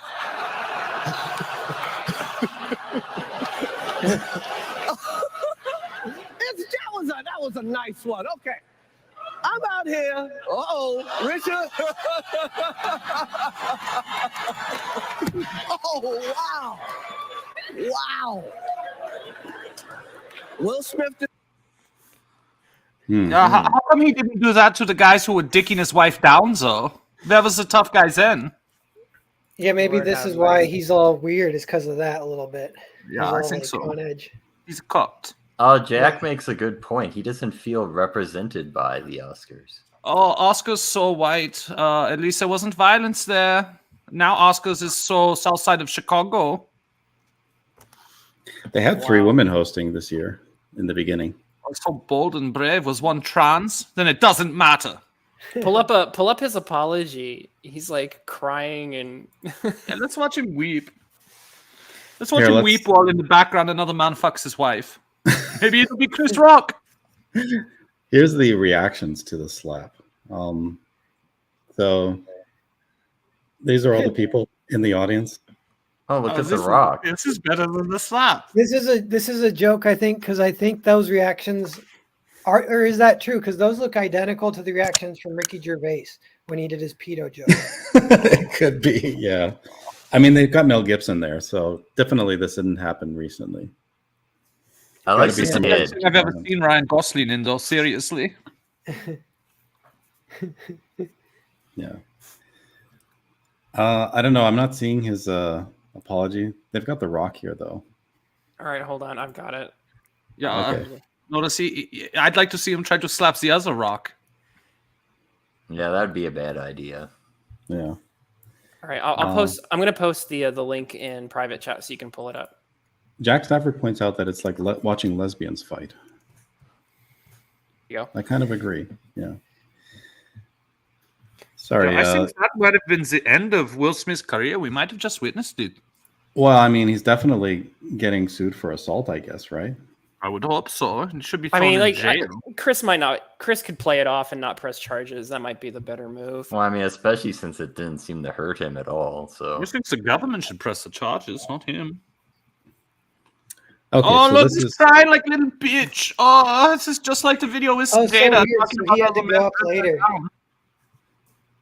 yeah. I guess he had to accept the award after that whole thing. Accept the award. Yeah. And then weep like a bitch. Wow. Okay, let's hear it.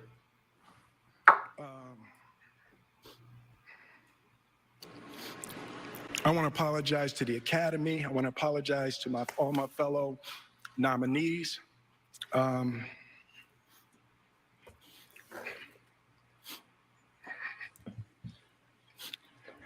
Your career's over, This yeah. is a beautiful moment, and I'm not crying Yes, you for are. winning an Okay. award. It's not No, about because winning your career's an over. award Because you for hit me. a It's about 130-pound man on national being able television. to shine light on all of the people, Tim and Trevor and Zach and Sanaya and Demi and Ingenue and the entire cast and crew Oh, wow. of King Richard and Venus and Serena, the entire Williams family. Look at those looks. Look at those awkward looks. Oh gosh. Art imitates life. I look like the crazy father, just like they said. I look like crazy father, just like they said about Richard Williams. But love will make you do crazy things. Like fuck up awesome men. That's why Jada did it, because she loves you, Will. Oh my gosh. You know, let's see if we can get Will Smith on here right now. I'd like to talk with him. All right, sorry, Narwhal. I didn't mean to completely derail the conversation. That's okay. Sorry about the black on black violence. Yeah, Will Smith, I think he was doing Fresh Prince of Bel-Air, and then he did like 6 Degrees of Separation, and that was like the movie that changed him from a TV guy to a movie star. And that was like, that's a deal with the devil Hollywood kind of thing. Like they make the young virile black actors play a gay guy or wear a dress. That's the conspiracy theory. But I don't believe in that, because if you remember on Saturday Night Live, like also white guys were also going in drag and doing funny things. Yeah, could be. It's a Could be. conspiracy, It just just so means the that- black can play the victim again. It just means the white guys do it sooner. That's all. Yeah. Yeah. I mean, it doesn't necessarily, maybe everyone has to do it. I don't know. Right. I I mean, like to do even Mel Gibson has that one movie where he's in a dress. What Women Want. Yeah. Yeah. He regrets doing that, I bet. Yeah. There's But this no whole- one regrets watching Tu Wong Fu. Thanks for everything, Julie Newmar. There's already a ton of really funny memes. One of them shows Chris Rock, and it's Chris Rock after getting hit by Will Smith, and he looks absolutely fine. And they go, Will Smith after hitting Chris Rock, and he looks completely wrecked. I saw that. It's terrible. Well, I don't think you and Zach would ever have that kind of encounter, Narwhal. No, yeah, that's the other funny thing about the emails is it's like That's because Zach doesn't want the shit beat out of him. yeah. Well, no, I don't know. But with the emails, it's like I heard emails are better in some ways than video because you don't have to take a meeting. You can just read it at your leisure kind of quickly. But Zach hates video meetings, hates video calls, loves emails. And so we're not exactly friends. We're definitely friendly at this point, but I think it'd be awkward if we hung out, actually. I'm not sure. But Do you think Zach has any friends? I think so, but he claims to be an autistic or whatever, or like a lot of us. But I don't know. I think he seems pretty on it and kind of cool or whatever. Other than the haircut. I think his only friend is Mr. Biggins. He always knows where he is and keeps tabs on him. Maybe he is Mr. Biggins. Here's Well Read going off on Mr. Biggins again. I'm not going off. I just know that he always knows what's up with him because every time they bring up a Zach update on Ethan's stream, it's like, oh yeah, Biggins said he's here or he's there. So. Oh yeah. I just want to give credit to Well Read and Moonshine and Twitless. They managed to talk about your book for like an hour. It was very impressive. Yeah, thanks. We all agreed you're the talent of the group too. No, I think it's we did agree. Narzack is definitely 50-50, and it's different than Narwhal stuff. And Narwhal stuff I guess I'm like more passionate about, but I do love the Narzack stuff too. I think Zach has invented that it's okay calling Narzack a joint because I know you called your own book a joint on Earthbound. So I think that was just in his head from that. That's my thought. Yeah. Was that email in the book? Maybe did he? Yeah, the email is in the book. Yeah. Yeah. At the very end. I didn't read your mind. I read the email in the book. Yeah, I didn't say anything. I was like, yeah, let's call it joint. I'm into that. But I could have been like, well, I've been calling my stuff joints too. So I think you should call it a spliff. Yeah, maybe the next one. A Narwhal spliff. So does he pitch a lot of ideas to you and then you pick the ones that you like, or does he come up with something and you guys just kind of roll with it from there? Yeah, good question. He does send me, like maybe it's once a month or something. I'll get an email from him like, what about this? And so he pitched maybe the books that we would want to do in a perfect world. It's like almost like 6 or 7. And then of those, there's like 2 or 3 that we kind of still really like and are developing here and there. The one kind of big one I hope we do sooner or later, seems like it'll be kind of a big Narzack one, but it's his idea called The Getting Place. And it's like a Hollywood spoof kind of thing about actors and actresses who have been canceled, and they kind of behind the scenes all team up and have this like clandestine movie studio. And it's kind of like Atlas Shrugged, with John Galt taking away everyone to the island and stuff. It's like a little bit like that. I mean, Is the Hue almost finishes on a John Galt kind of note, right? Yeah. Because he's implying something bad's going to happen to him, but he's like, oh, I'm just leaving, so it doesn't matter anymore. Yeah. Yeah, and I Twitless asked about interactivity, and I was just thinking I do like the freedom that comes when he's kind of the one pitching the main concepts, and then for me it's just trying to get it to work or whatever, get some fun structure. And I think for this one, kind of the only, because it's pretty small, not crazy ambitious of what it's trying to do, but the only real trick in its bag for being entertaining is a real snappy pace, like Well Read said, almost maybe too fast. But that's. Have you ever thought about drawing a comic where like Chris Rock gets his revenge on Will Smith? Yeah, that could be cool. that could be something like that could get spoofed in the potential Narzack project, which would be the Getting Place. He wants to, your boy Zach definitely wants to include a spoof version of Army Hammer cannibalism in it. What's the story behind that? That sounds familiar. He was getting called. He was texting his girlfriend, and he said he wanted to cut off her toe and keep it in his pocket, and blah blah blah. Somehow the text got leaked, and then I think he claims it's a joke, but it's like pretty serious. A lot of people think, and he hasn't worked that much since then, too. I think so. I don't know exactly what's happening. And didn't he have multiple former girlfriends saying, yeah, he's into this shit or something? Yeah. Yeah, I've heard they call that metadata sometimes. Although this might be different, but it's like if it's confirmed from multiple sources that don't know each other, that's like kind of like a little bit more real. I heard that from the first time I heard that term was to confirm the painting in Epstein's apartment of Bill Clinton in a blue dress. And you would think it's like, this has got to be fake. And a lot of people were saying, well, we think it's true because it's like multiple people have talked about it without talking to each other first, kind of. Yeah, I mean, I don't know with this though. The Is This You?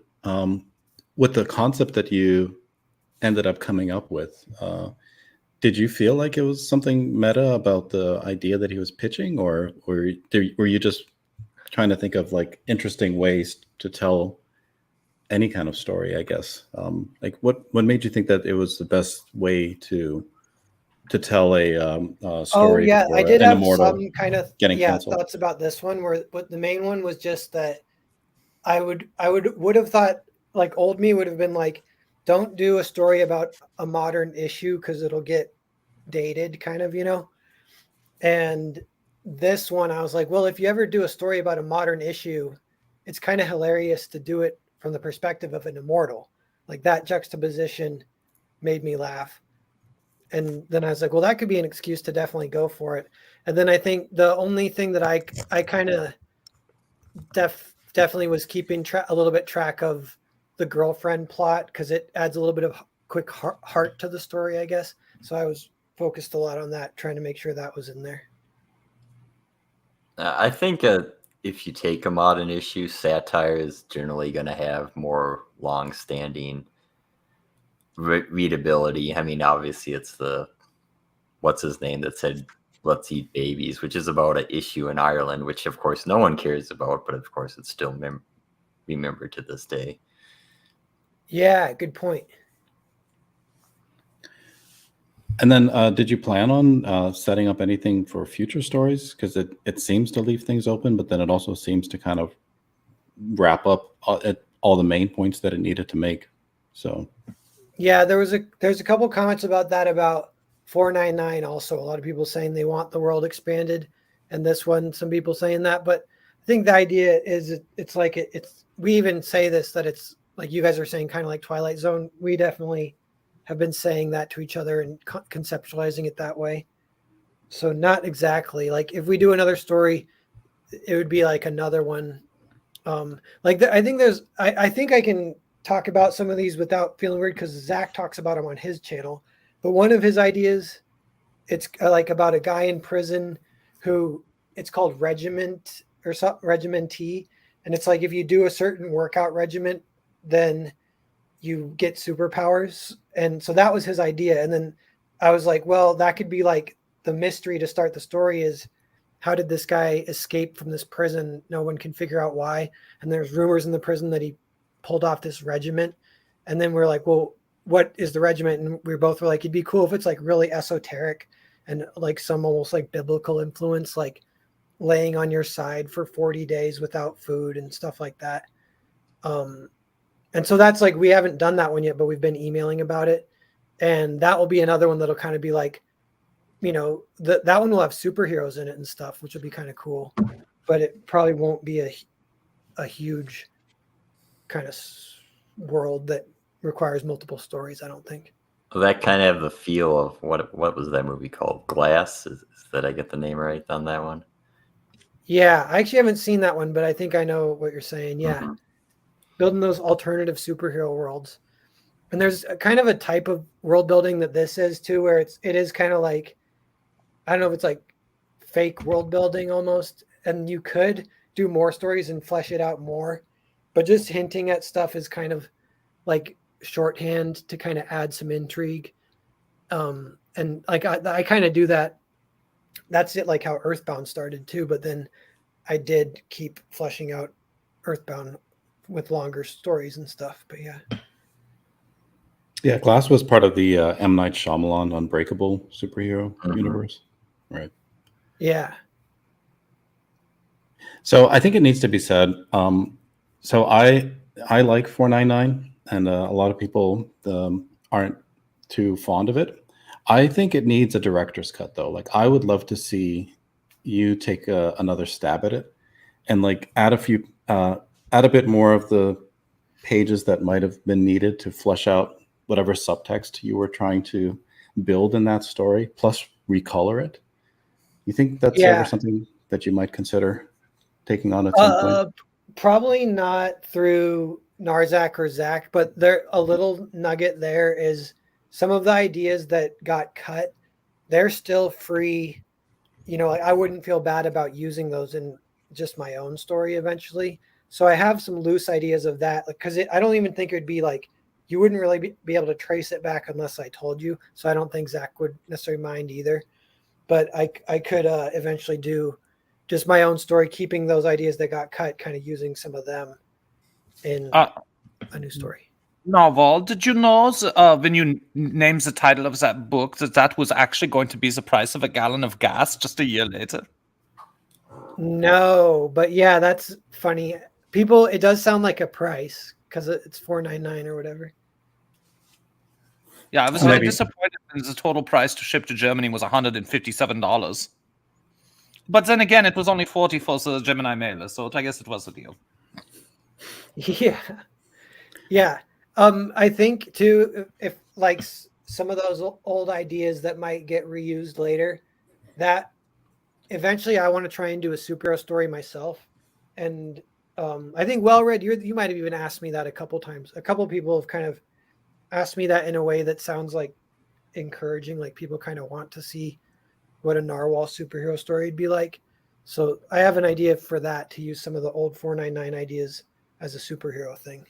Well, I mean, the second part of Earthbound kind of has some superhero type fighting going on and whatnot, but yeah, and just a quick update on some of my stuff too. I'll tell you guys, I finished the script for Earthbound 3, which is actually kind of like, it'll be parts 3 and 4, because the first script was parts 1 and 2, and I write as a movie script, so it'll, like, the first Earthbound script was 127 pages, and it ends up doubling that when it becomes a comic.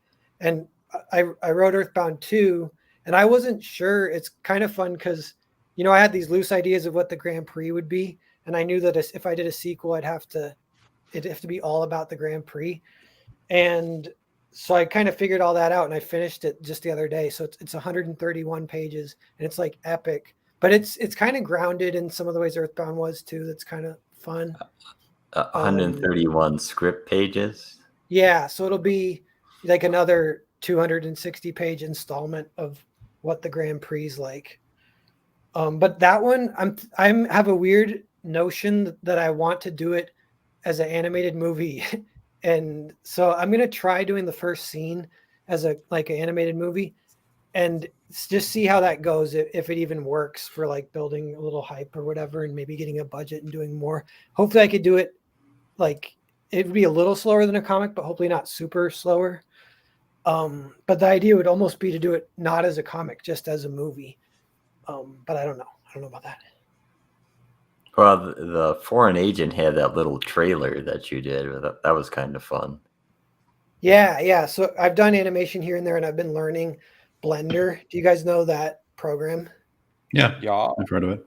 Yeah, that program is really cool. So I've been messing with that, trying to figure out maybe how to do a short film to test everything, and it'll just be the first scene of Earthbound. Real men animate in Flash. Yeah, Flash is like more old school. It's also dead. So Yeah, I don't think Flash updates anymore, so no one uses it. I think you should just do a flip book novel. Just what? Flip book. Like Richard gets a haircut. And so we flip through the book and we see it get cut. Yeah, that could be cool. That I got a request once for as far as like bonus content. A couple people have asked for like a bonus book just being a script. And I was like, I could maybe do that, to do it in a small little book form. Yeah. But I don't know. Narwhal loves all your ideas, Bjorn. Well, he's very good at placating to people. Like, imagine, like, he has to say this stuff to Richard all the time. Oh, it's a fabulous idea, Richard. Oh, I think it's great. And then he's like, oh, it's really a shit, but he's going to make it great. And so he goes and does it. Well, He won't tell it. I don't know about that. Yeah, maybe the two of you can collaborate on something. I have a few ideas on something we could collaborate on, yes. Yeah, Dick Ferratu. Yeah, Ferratu. I have a suggestion for a superhero, maybe for your superhero book. This woman has powers. One guess where they're located. I hope it's in her vagina. I've seen this. This is sweet. Yeah. Oh, The look on the guy's face. Yeah, that's quite the heroic power she's got. Why are you transitioning to your stupid Twitter feed again? Fine. that's where I'll all stuff is. Twitters. God, imagine having to sit through one of your courses. You'd be on Twitter too. Yeah, I imagine Twitless is a really harsh community college teacher, but Oh yeah, I'm just the worst. fine. I have bounding into comics articles. How about that, Moonshine? Oh, That's horrible. That drawing is horrible. What the? Yeah, it's like he's Perspective is off. Narwhal, what's wrong with this drawing? I don't know what's wrong, but it's definitely something's wrong with it. I can tell you I have an idea. I think it's the perspective. They're having their cake and eating it too, with whether it's a wide lens or a long lens. So with long lens, you can get foreshortening where the hand doesn't get really big. Does that make sense at all? Like, I don't know. So if the it's a wide building, lens, the hand will get huge, like Yeah, in so my the- screen right now. so is the buildings are one lens and the people are another lens. Is that what's going on? Yeah, it's like it's a wide lens, so his fist should actually be pretty big towards the camera, and it's not. So it looks like he has a tiny little fist, kind of. Well, that's baby because hands. This his is what fist- smart bug's hands look the like. problem is that if his fist were big, then it would not be compatible with his lifestyle. So He would be called Super Fist. Well, I mean, you say that, Twitless, but maybe it would be. Yeah. I mean,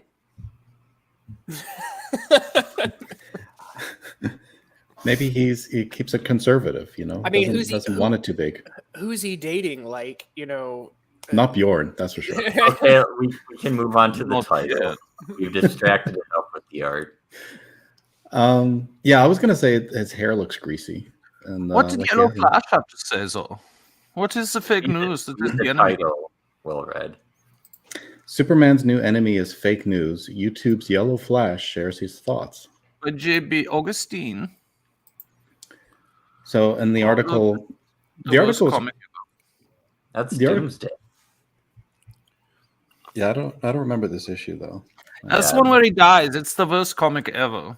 I don't think that doesn't look like the issue where he dies, though. No, the art looks different. Yeah. I mean, it's the right time. It's 19. It's Maybe it was. Superman number 75. Isn't that the one? That's the I one, I guess- think. Yeah, I guess so. Huh. I haven't read that comic probably since 1993. So I never took it out of the black bag, so it's still worth nothing. So don't exactly. worry. Yeah. So I have no idea what the story was.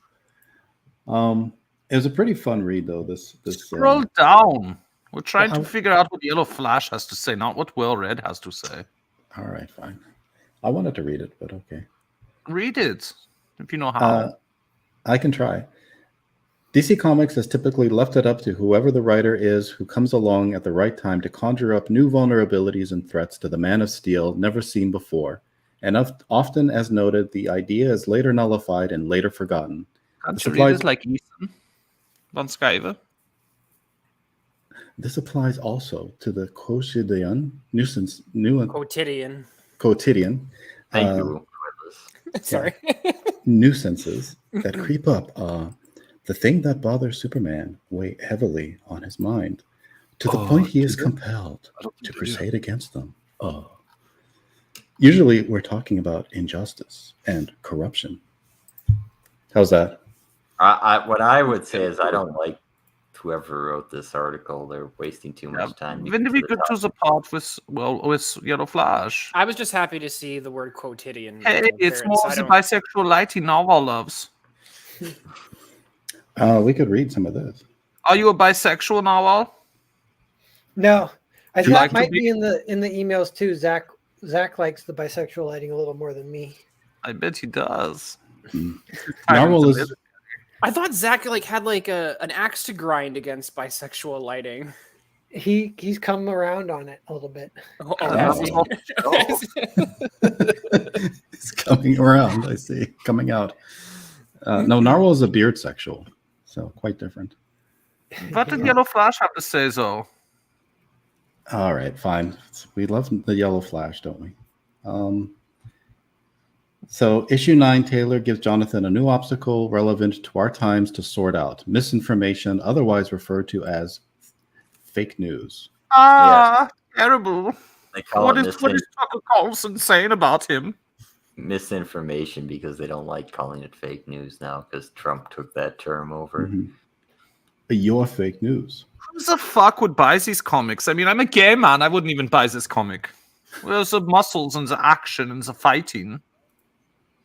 He doesn't resemble Superman at all. I think it's his kid, right? This is like an advertisement for CoverGirl.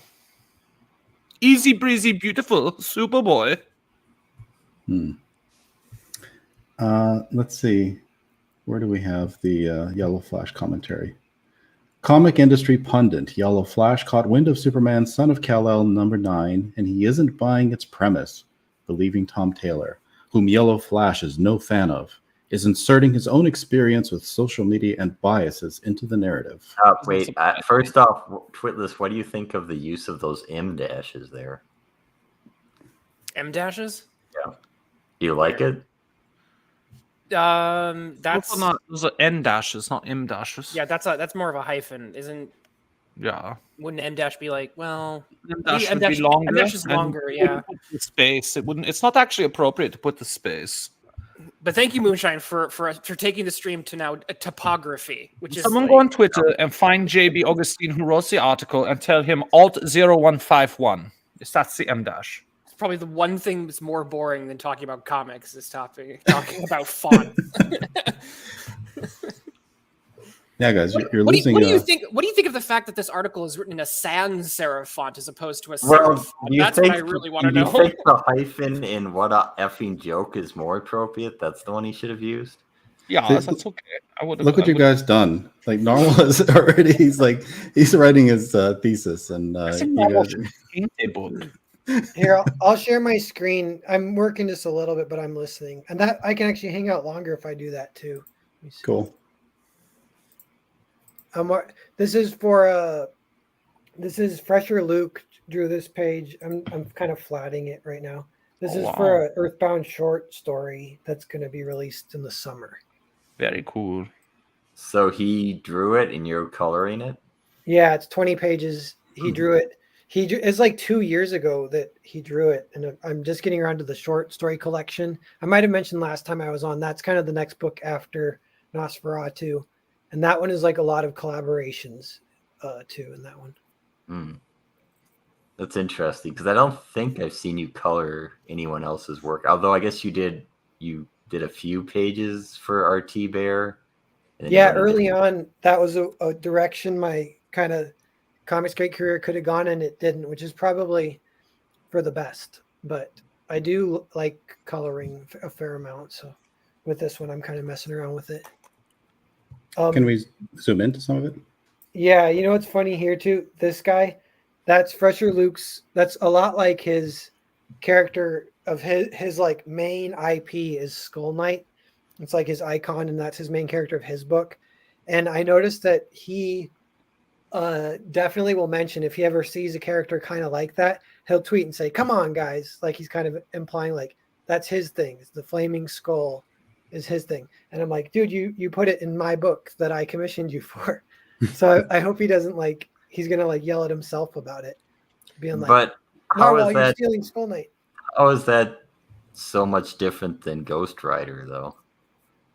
Yeah, that's true. I think it's not too big a deal when I hear about it, and maybe I'm blowing it up how much he cares. He might not care that much. Is that Bjorn feeding his Indonesian boy in bed? Yeah, here's some German partying, Bjorn. See, Oh, good. It's bisexual Right language, too. here. Perfect. Why is there so many women in it? yeah. Well, it's bisexual, Bjorn. Yeah. Not enough. He's doing beer bongs. Yeah, he's partying. He's like a spoiled prince kind of story. He sleeps under this giant pearl under his mattress or whatever. Everybody Loves Cthulhu says, "What a shitstorm I stumbled into. Oh wait, it's a well-read stream. Nothing to see here, folks." What's up, Cthulhu? So is that all Yellow Flash said in that article? I never got to it because we started Bjorn... talking about the fonts and the M dashes. Oh yeah, the M dashes. You guys killed and YouTube. The hyphens, yeah. All right, so back to Yellow Flashes. Typography is a passion of mine. I'm going to bring up the woman opening beers again if we don't get to this article. Roll down. It's the love of everything. I'll just read it. This makes me laugh because a lot of people make fun of comic book pros for writing. You have to read it like Yellow Flash. Sound more drunk. Yeah, and angry and belligerent. The other voice that I do, people always tell me it already sounds like Yellow Flash, but then then I'm breaking character. I can't break character. This wouldn't be right. Like an angry German drunk. How about that? Sound like a gay man trying to do a Yellow Flash impression. Do Drakenlord. Jeez, you guys are fucking really nerdy. Talking random nonsense. I've never heard of Drakenball, and I don't know what that even means. I was just trying to read the article, but now I'm supposed to read it like Yellow Flash. Let me try my Yellow Flash accent. All right. Quick before Ahmed ruins the stream with more talk of the Expanse. This makes me laugh because a lot of people make fun of comic book pros for writing awful stories like this, particularly this fucking piece of shit Tom Taylor, who has a lot of people making fun of his things he writes in his books because most of the time his writing is awful like this piece of shit right here. It's just another example of how shit American comics are. Was that good? Did it sound like Yellow Flash? Yeah, that sounded like a little bit. It's hard to get that much vitriol in your voice, you know. Not enough latent homosexuality. You have to really think about, like, you know, what it would be like to fucking hate rape Tom Taylor before you try to do a Yellow Flash impression. Well, that is a thing that people want to do, I guess. It seems like it's a very common thing. Yeah, people want to hold him down and have their way with him to teach him a lesson and then kick him out of comics permanently. Well, Liam's been flirting with him quite heavily, so maybe that'll happen someday. The Liams are flirtatious. Haunted Studios said it sounded more like Crypto and not Yellow Flash. I don't know. People always say Crypto and Yellow Flash sounds the same. I don't hear it personally. Jack Stafford also says, "Holy shit, is that what Yellow Flash sounds like?" I don't know, really. No, well. So he says he then recalled Taylor's run on X-Men Red. I heard that was really awful too.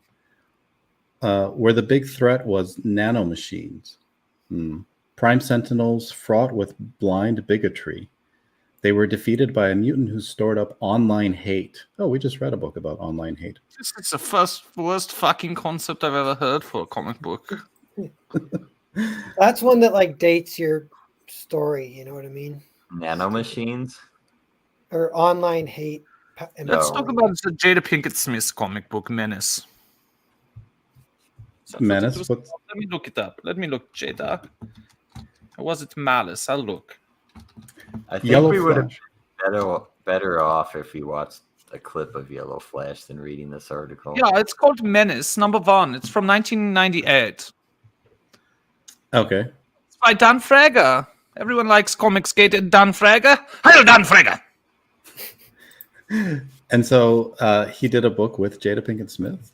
Yeah, Rob Liefeld like orchestrated it because Will Smith was going to do a book called The Mark, I believe, and it never came to be. But Rob and Will and Jada Pinkett Smith and Don Frager, hail Don Frager. They all got together and made a fun little comic book about crazy blacks, shooting each other in the gangs and all the fun things the blacks are doing when they're not punching each other on stage at the Oscars. It is something that they do. Did you find it? No, I didn't know I was supposed to look for it. Yeah, you were supposed to be looking this whole time already. As the host of Why the do show. I always have to do work? Control everything. Who is MJF, Ahmed? Yeah, MJF is a professional wrestler. That's just his name, MJF. Oh, yeah, MJF. Yeah, it's short for Maxwell something Feinstein. I don't know. I don't really. I prefer to watch oil wrestling, not the professional wrestling. So when I look up Jada Pinkett Smith malice, I find all the men that she cucked Will Smith for. So here's one here. He looks like a beetle. So there. I like how happy she gets. It's like a time lapse. She's like not very happy, and in the next photo, she is happy. Yeah, here she's not very happy. It has to do with her hair. Yeah, that's the Ruby girl who plays the Batwoman, right? Right, exactly. The same lesbian haircut. one. Yeah. Well, she has to This keep is her the- hair short because of the alopecia. This is the time Tupac joined them in the bedroom. So, Oh yeah, it's no wonder Will's being cucked by so many. yeah. So Erica there's- Badu is about how she had sex with Jada Pinkett Smith. there's this guy who has a wizard beard. So she even slept with this guy, which I don't know. This maybe Is a that man a or a guy? woman. Yeah, I can't tell. The face looks like a guy. I thought it was a woman taking the hormones to grow the little beards. And there's this one as well. So Well, she's had really bad taste in men since she got with Will. yeah. You think she'd just Where's, stick with Will? where's the comic books though? Okay, so it's called Manus. Menace. Yeah, that's Menace. it right there. That's can't read Menace. Yeah, All right. sorry. I can't read. Manus? I apologize. Manus, the hands of fate. it's because I'm being abused so much Like a tonight. Sorry. I can't think. I'm sorry, but not really sorry. Yeah. Can we bring the Dan Frager in? Where is he? Bring him to me, like Liam would say. How dare he be responsible for I this? want him in the pink bunny suit with nothing underneath. I saw Jay Money wearing the pink bunny suit and sniffing it heavily tonight on Dan Well, that's Frager's right. stream. He got that suit, didn't he? Yeah, he went to Georgia and picked it up apparently at a con. So, I don't see I'm gonna keep saying Manus now. I don't see Fraga's name. Well, go back then, you son of a bitch. Where do I do what? Just go back. Click back. Oh, no. Find the comic book. Stop. See, you've got Malice in there. It should be Menace. You don't even know how to find things on the internet.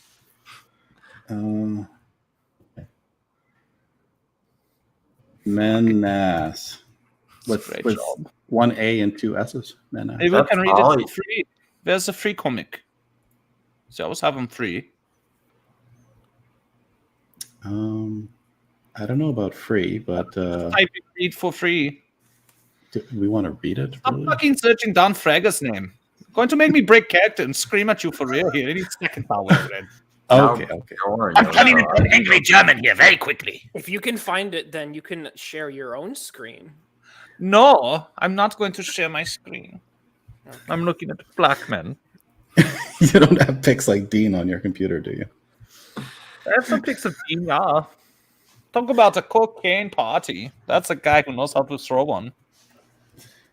He throws the coke at you.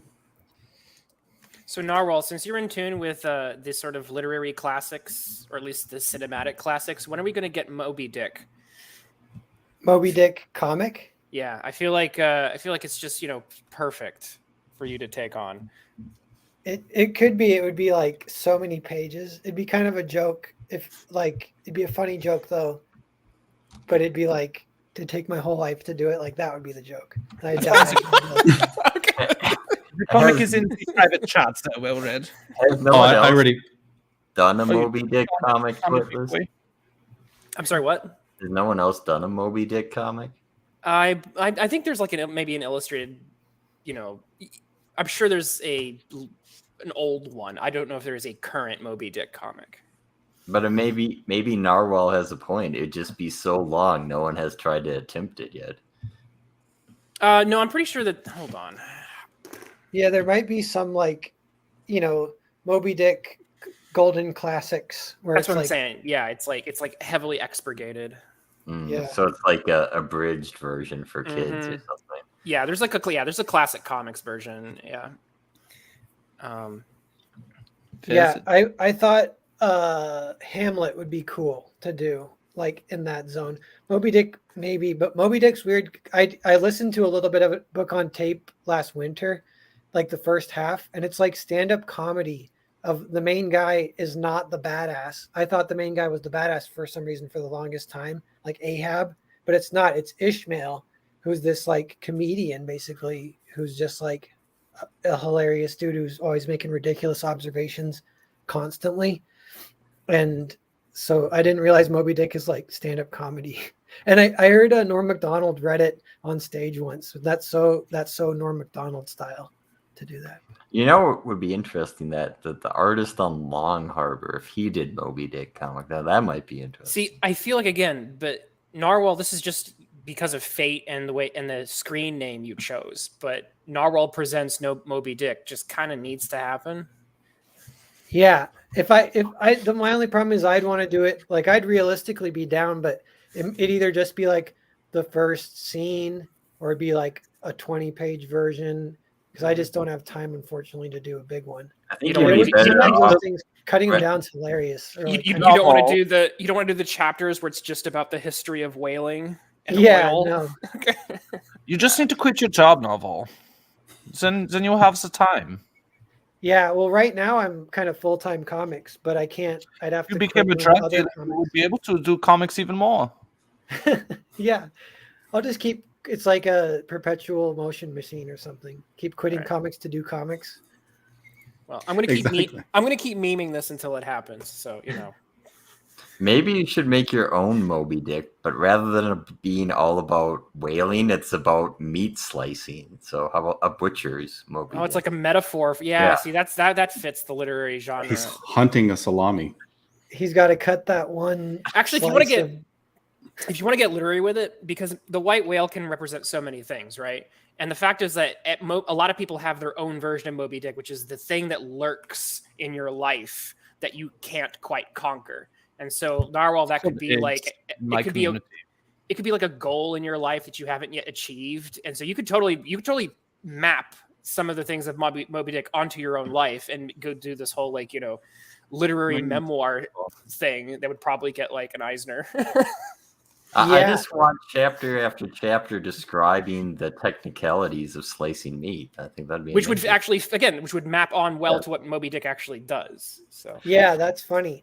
I would want to do something like a little more autobiographical influence eventually, but I don't know to what degree, if it's like heavily encoded, which might already be kind of happening, or a little more blatant. It could be like it literally at a deli could be kind of cool. Jack Stafford suggests abducting Willie. There you go. Yeah, has there ever been a movie like a prequel to Free Willy about how they got the Willy? Well, how do you usually get the Willy, Bjorn? I usually just take. Do you know what a Mickey is? They call it a rupee. You just slip it in the drink. It's a piece of cake. Yeah, well, I think before Willie was free, he was encaged. The prequel was Chasing Willie, to be perfectly honest. That one was a good one by Kevin Smith, right? Slave Willie. Slave Willie. Well, and I think the prologue was Jada Pinkett Smith's Man Ass, which I brought up here. Is that the one where Willie says, "My real name is Kunta Kinte"? 12 Years of Willie. Yes, I saw that one. Hey, this is interesting. Yeah, Jada Pinkett Smith never looked better than she did when drawn by this guy. Is it Dan Frager? I think it is. His style's very great. Yeah. Wait. Yeah. Yeah, there's his signature. Yep. Cool. Yeah, compare this to the Game of Thrones girl who did like Menopause Woman or something. Scroll Oh down again. yeah, that was Amelia Clark. Here it is, Yeah. creator and story. Jada Pinkett Smith, artwork by Dan Frager. Heil Frega! Even gets the panty shot. That's cool. Yeah. Got a lot of guys have gotten that penny shot, you know, it's Jada Pinkett Smith. And thanks Narwhal for reminding me. I had memory hold that comic. It was Mother in now. Mother of Madness. Look, I it's think G.I. it was Jane called. too.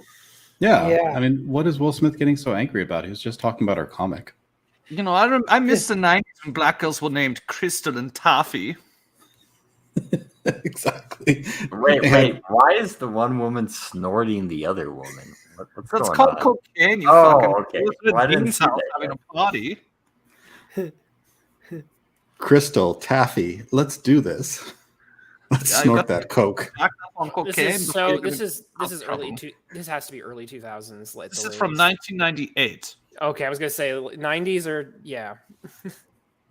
This is when you could still walk around in public dressed like this. Yeah, you can still walk around in public just like that. I see guys doing it all the time now. Oh, of course. Okay. They walk around and then they go to somebody's garage. It's a party. So going to the club styles. Dissing all the white chicks, cutting in front of the line. Yeah. Nice. Yeah. That's a good kind of plot. Cutting in the line. They were cutting lines up in the car and then they snorted them and now they're cutting in line. It kind of sounds like a more hip version of Seinfeld. It's just the whole story about cutting in line. What is with this hairdo?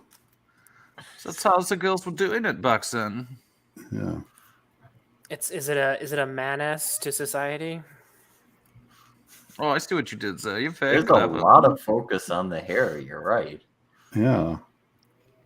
Well, there was an Extreme Studios character, Wolfsbane, I think, that had hair like this. So I think they were using this style in Heroes. Yeah, as well. Rob likes to draw the hair like that sometimes. It's fun for him. Look, there's a bouncer. He gets a tiny little panel in the corner, and not only half of them. It's because Jada Pinkett Smith is a star. If only Micah Curtis was the bouncer for this club. He'd get a full panel. They wouldn't have been allowed to cut in line because he's hard. He does not draw the booty at all. Oh, let's get to the black guy's very innovative haircuts in here. I think you're really going to like them. Not this one. This is standard. Is it? Yeah, oh, is the cornrows? Come on, everyone has the cornrows now. With those gaps? I mean... well, you know, it's stylistic drawing. And there's a bald head. That's different. This whole comic is just a kind of a like foreshadowing of the hair issues that Jada will have later. No, wait till you see the guy whose afro is. You can kind of see a hint of him there. His hair is shaped like a crown. You see this? He's got a Muppet character growing out of his hair here. It's called an afro. You racist. That's a Burger King crown, obviously. Hothead Studios wants to know, where is her ass? Bjorn Fritzenschnickel wants to know if Dan Frager will come in here and tell us if he too had sex with Jada Pinkett Smith. No comment. A lot of grabbing going on. That's kind of an ass. I don't know. Yeah. I don't know what he's doing there. He's like clawing her or something. He's making sure she doesn't have any weapons. This is how you do it. It's called meat. It's called meat tenderizing. Yeah. I'll read this one for you right here. Just leave it right there. I'll read it. This page? Yeah. This is a good one. Oh, wait. No, it's the last one. Go back to the last one. Okay. I like the line in the middle. Them thighs are calling me. I bet you taste like a caramel sundae with a cherry on top. Don't talk about my fucking wife! had Will Smith come in there and he doesn't like it when they talk about his wife, only when they fuck her. That would be funny if Chris Rock's next routine is he just quotes this comic to Will Smith.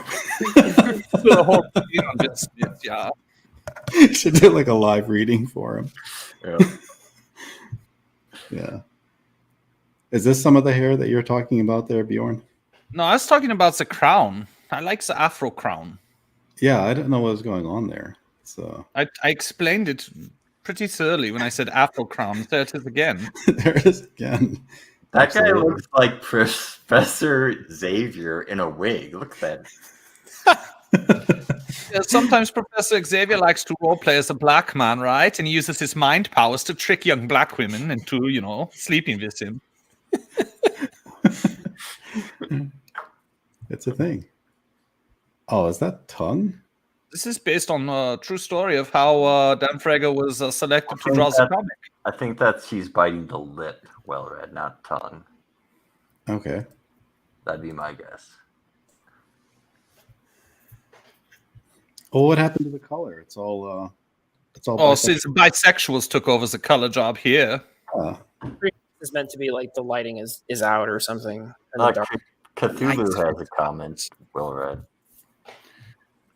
The German well-read got on for this German well-read got on for his lame reviews is really good, actually. Way better than that Keanu Reeves wannabe.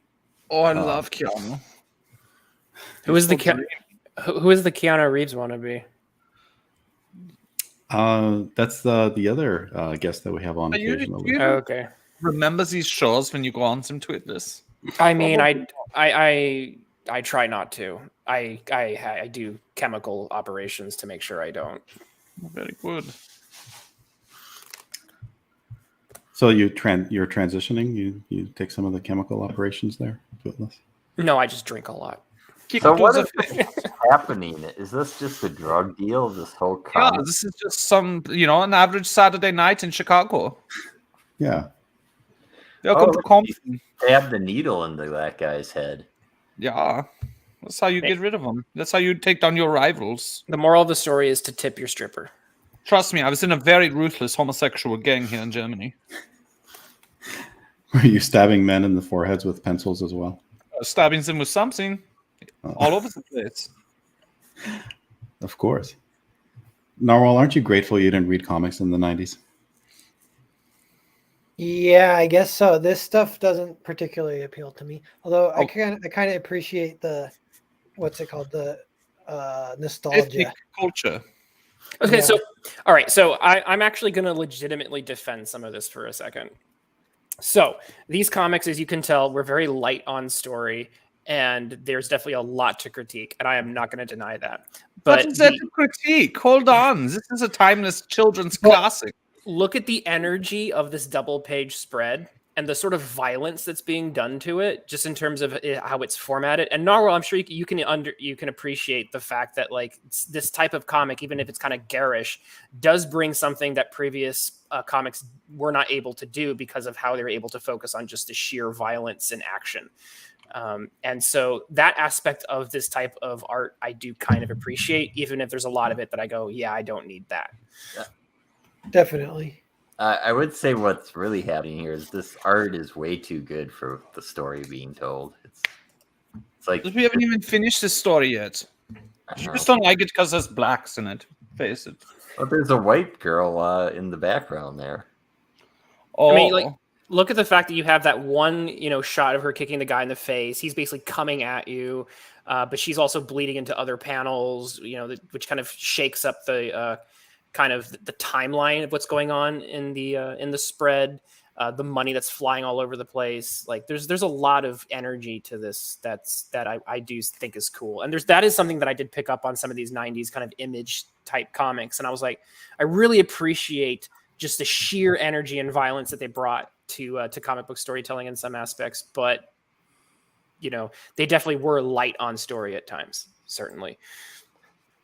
Don't make fun of Jada, whatever her name Smith is, Jack, or Will Smith might. he'll come out of the screen and hit you. He'll punch you. You might sort of feel it. Yeah. I think this is one of the best comic books ever made. everything from Rob Liefeld is the best comic ever made. I mean, how would you write this if Zach emailed this concept to you, Narwhal? Black chick gang strippers go and He makes this comic steal novel. drugs. I make this a would Narwhal watch- joint. Yeah, I've been there's a This would be a streaming Narwhal service blunt. called Tubi. Have you guys heard of Tubi? Yeah. Yeah, anime.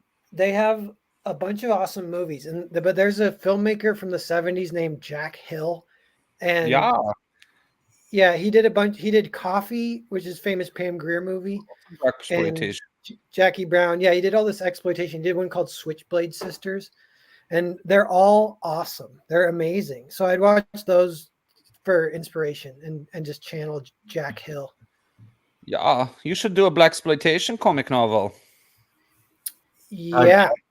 Jack Stafford is right. That's why that alien fucked up that scientist, because Will Smith punched him and like barely did anything to him.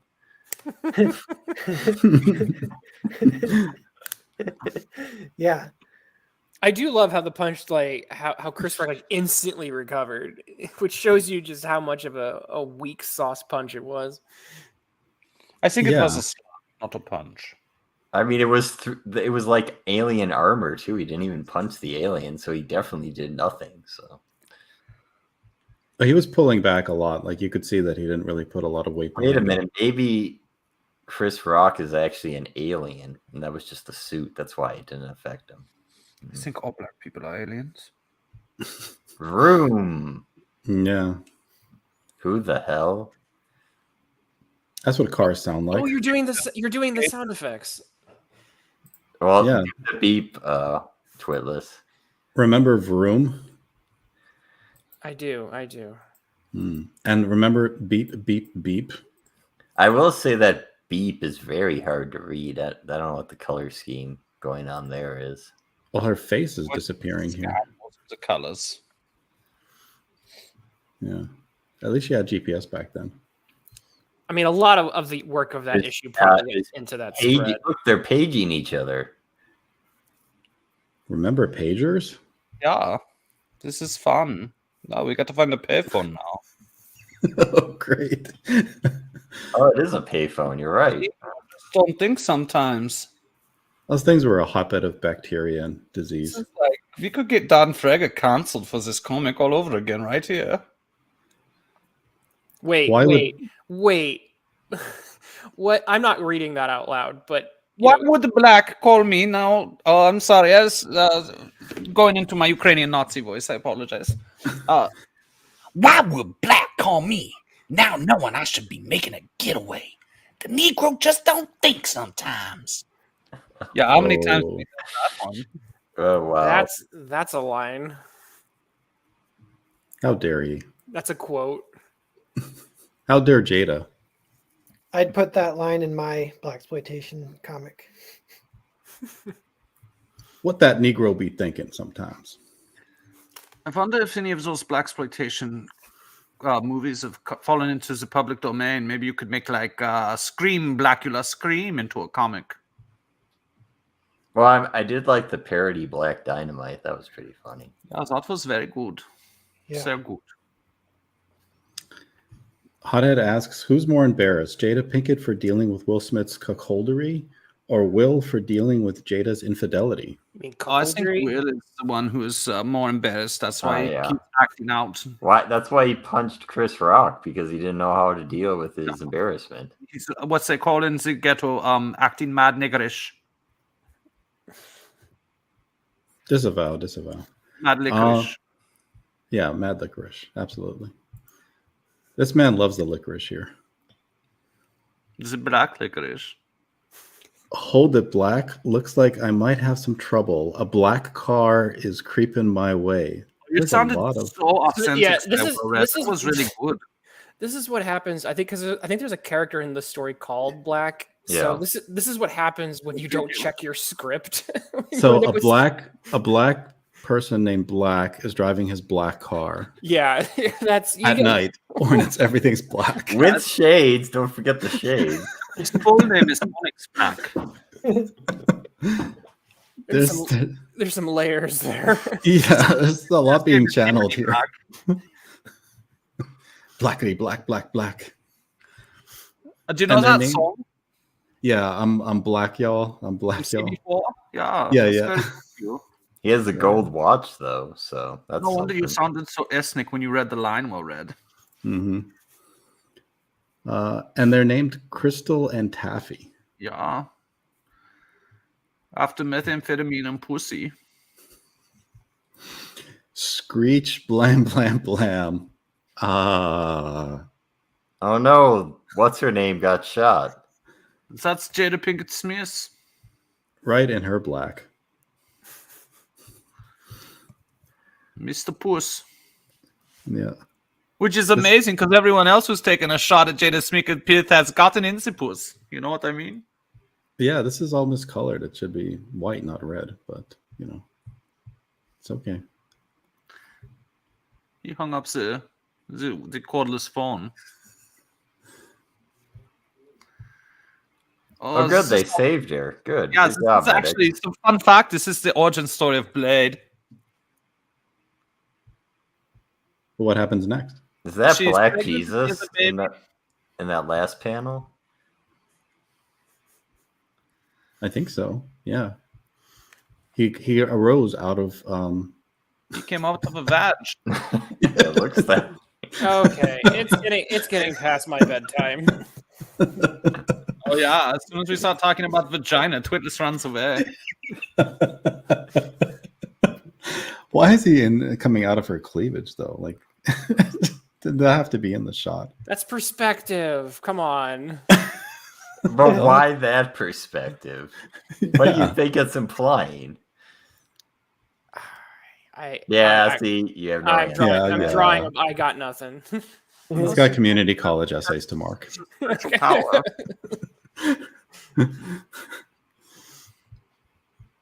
And what happens here? Har. Hmm. Har happens. This is definitely a sort of like I revenge fantasy. I spit on your grave type thing, without the rape or whatever. Yeah, and more blacks. It would be an amazing comic to give to your students, Twitless, for the next lesson. Yeah. And it's topical because you can talk about Will Smith. Oh, jeez. Apropos of the Oscars. So she has died, but not Okay. really. Not really. There's She still, rises to. there we go. Oh, Well, she's it's- a superhero now. Okay. Yeah, this is her becoming Manus. Oh, so this was an origin story the whole time. Huh. Yeah, it's the first issue. Imagine it's being an origin story at the She same looks time. like she looks like Bride of Frankenstein. Yeah, I was going to say this is where John Malin got the idea for Graveyard Shift. Maybe so. Yeah. I don't think so. I'm No. sure he's read everything by Rob Liefeld. So I have.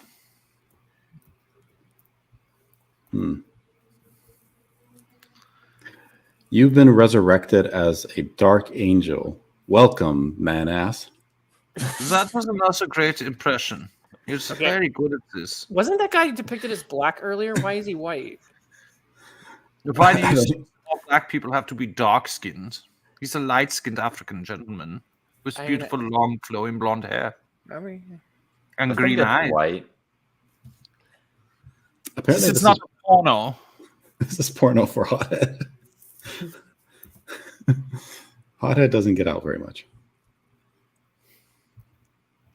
And I think that's it. Oh, the rejects. Yeah.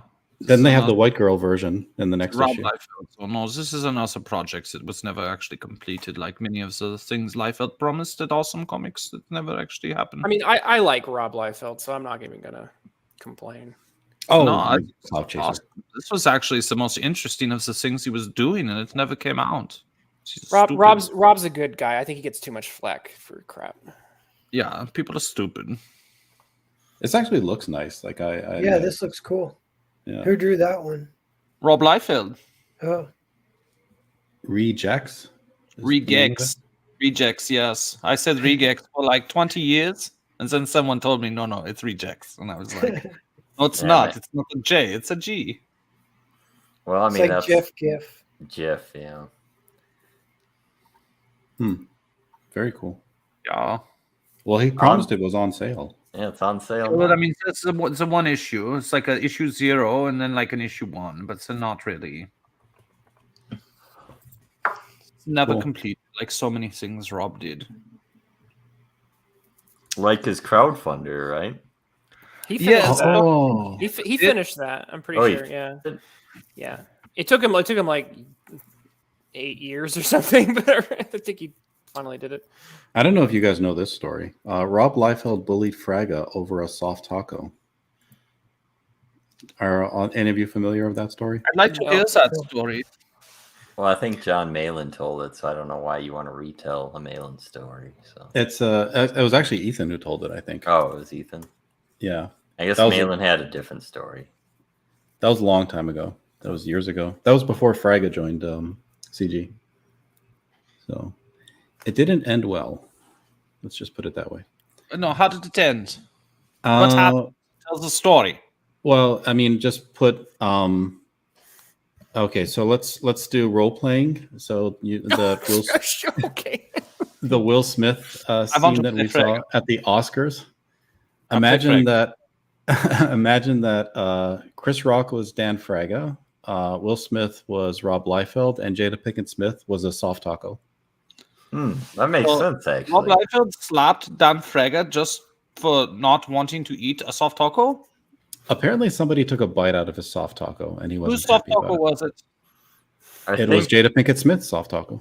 And Jada is who is Jada again? You confused She's the me. When soft you added taco. I think you've confused two stories together. I'm playing Dan Fraga. Yo, what's up? Wax the Cadillac, y'all. That's Dan Fraga in 1993. I think you mixed up Ethan's story and Malin's story. That's what I think you just did. Whose soft taco was it? It was Dan's. It was Daniel's. Daniel's son. There was a soft taco, and there were bite marks, and it belonged to Rob, and he was upset over it. It sounds I almost think this is Not Malin's story, How- and he's the one who ate the taco. Not How also do you- people that ate Jada Pinkett Smith's How do taco. you have the superpower to turn what sounds like a dramatic story and suck all the life out of it? Well, I was trying to obfuscate it a little bit. So there was this great dramatic story, and basically it boils down to a guy he took a bite out of a taco, and there were like teeth marks in it, and another guy, he was kind of we didn't really like what happened. You can infer the rest. Okay, fine. I'll give the dramatic. I'll give the dramatic retelling. So Rob was on a quest, and he journeyed far and wide and fought off many beasts and monsters. And at the end of the quest, he was hungry and famished. He was bloodied and defeated after many, many fraught battles. And he dug deep into his pockets, and he found 75 cents, enough for a chicken soft taco. And with his last ounce of strength, he stumbled into a Taco Bell and slammed his change onto the counter and got his chicken soft taco. And while going to the bathroom to quickly wash his face and hands and enjoy his well-deserved meal, Dan Fraga jumped into a window, swooped in, and took a lick of Rob Liefeld's hard-earned taco. And once Rob exited the bathroom, he came to witness his well-deserved feast slobbered on and defiled by some vermin in the Taco Bell. He looked around and he saw Dan Fraga sitting in a corner In his bunny grinning- suit. in his bunny suit, grinning and giggling to himself. So heroic Rob Liefeld walked over to Dan Fraga, stood in front of him, bore his fist, and thrust it upon the man right into his face. And then he yelled, "Keep my wife's name out your mouth," and then walked back. Yeah, I said keep my taco out your mouth. Oh, yeah. "Keep my taco out your mouth, Negro." Well, And I then he think walked I'm back. on Rob's side. You don't eat another man's taco. You never lick another man's taco. That's the rule. right. But Will Smith's okay with that one. Dan Fraga, you're a piece of shit. He's a taco licker. Go draw Menace issue 2, you fuck. Men ass. Okay. Well, I think the last thing I wanted to show you guys is what do you think of the new Joker? What is the new Joker? You don't know? Oh, you mean the one where he looks like an orc? Yeah, you don't know about kind of stupid. You don't know about the new Joker? No, what is the new Joker? Is this the Jared Leto is back again? No. What is this? This is from the Batman? This is from the Batman. Just a sec. Oh, I saw just some guy comparing pedophiles to Christians. Yeah. Again? No, that was just an article about it, I think. Oh, okay. Remember, well-read. I thought we were looking at the Joker. Where are you going to play it? Well-read Twitter feed is usually weeks behind, so. Yeah, I had it.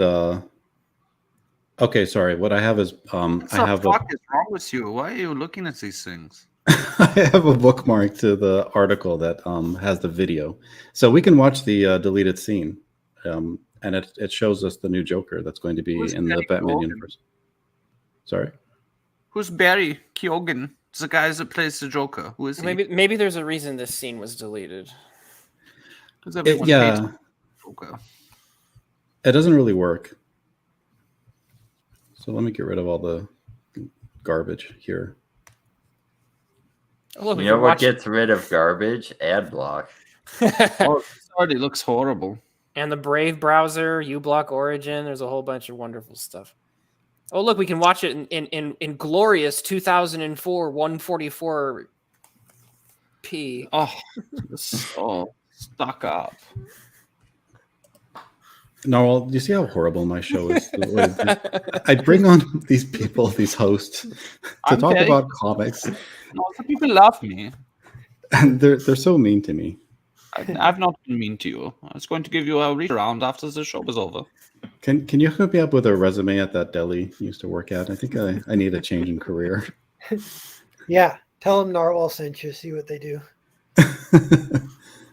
Maybe I won't tell them that. I was thinking, I don't think I'd ever do this, but it would be kind of funny to have a stretch goal to include an N-word pass for my next campaign, but it'd just be for Narwhal, you know? Oh, right. Call you a dirty Narwhal. Yeah. They would ban you from Indiegogo for that, probably. Yeah. Push the button, well read.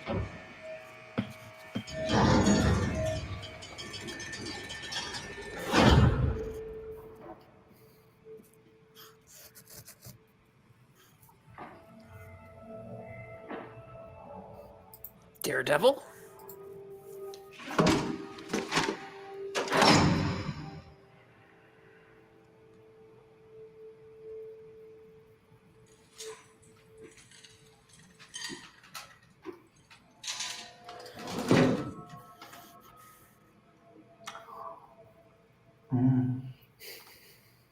Present.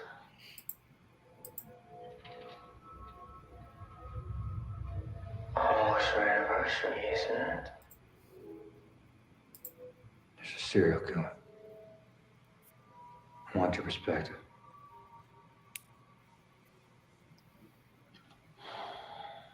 First anniversary games, paper.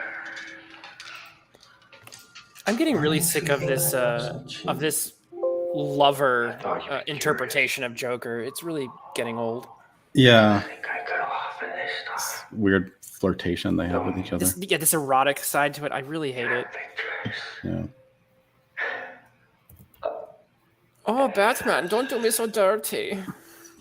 I don't appreciate you mocking me. That's pretty good. Was the whole movie Batman this boring and slow? Yeah, I loved it. No, of course you did. Boring and slow already. Violence. It's so baroque. Yeah, this makes me not want to watch this movie at all. He just said Baroque Twitless. Do you like that? Ooh. So ridiculous. Do you remember the Baroque period, Twitless? Yeah, like yesterday. I like the joke that in Beauty and the Beast when the candlestick used a Baroque joke. That was funny. Who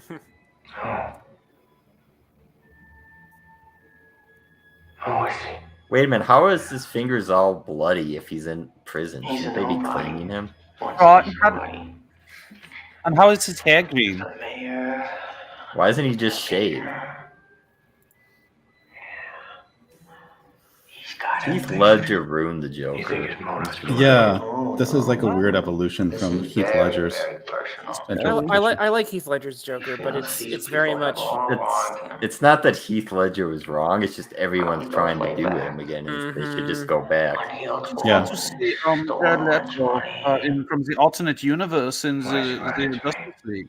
That was his best Joker.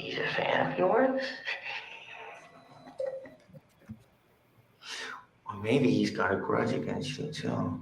I'd rather have Joaquin Phoenix just dropped in here. Yeah, I thought they were going to do that. Ouch, this is terrible. Really? You should have just brought So back ahead of the curve.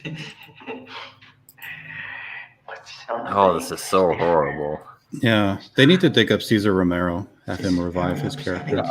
Let's get back to him. Literally dig him up. Literally. Well, maybe that's what they did here. What are you here to talk about? I want to know how he thinks. You know exactly how he thinks. Have you read this file? You two have so much in common. Masked Avengers. Are we sure this isn't Jamie Kennedy? Even more I righteous. haven't seen him in anything in a long time. Or perhaps Seth Green. I'm afraid he makes you look soft. This is Botox gone wrong. You're wasting my time. That's how I do. This is scheiße. I'll tell you what I really think. This is the money shot. You don't really care about his motives. This is the worst makeup I've ever seen in a Hollywood film. Somewhere deep down, you're just terrified. Because you're not sure he's wrong, huh? You think they deserved it, huh? You think they deserved it.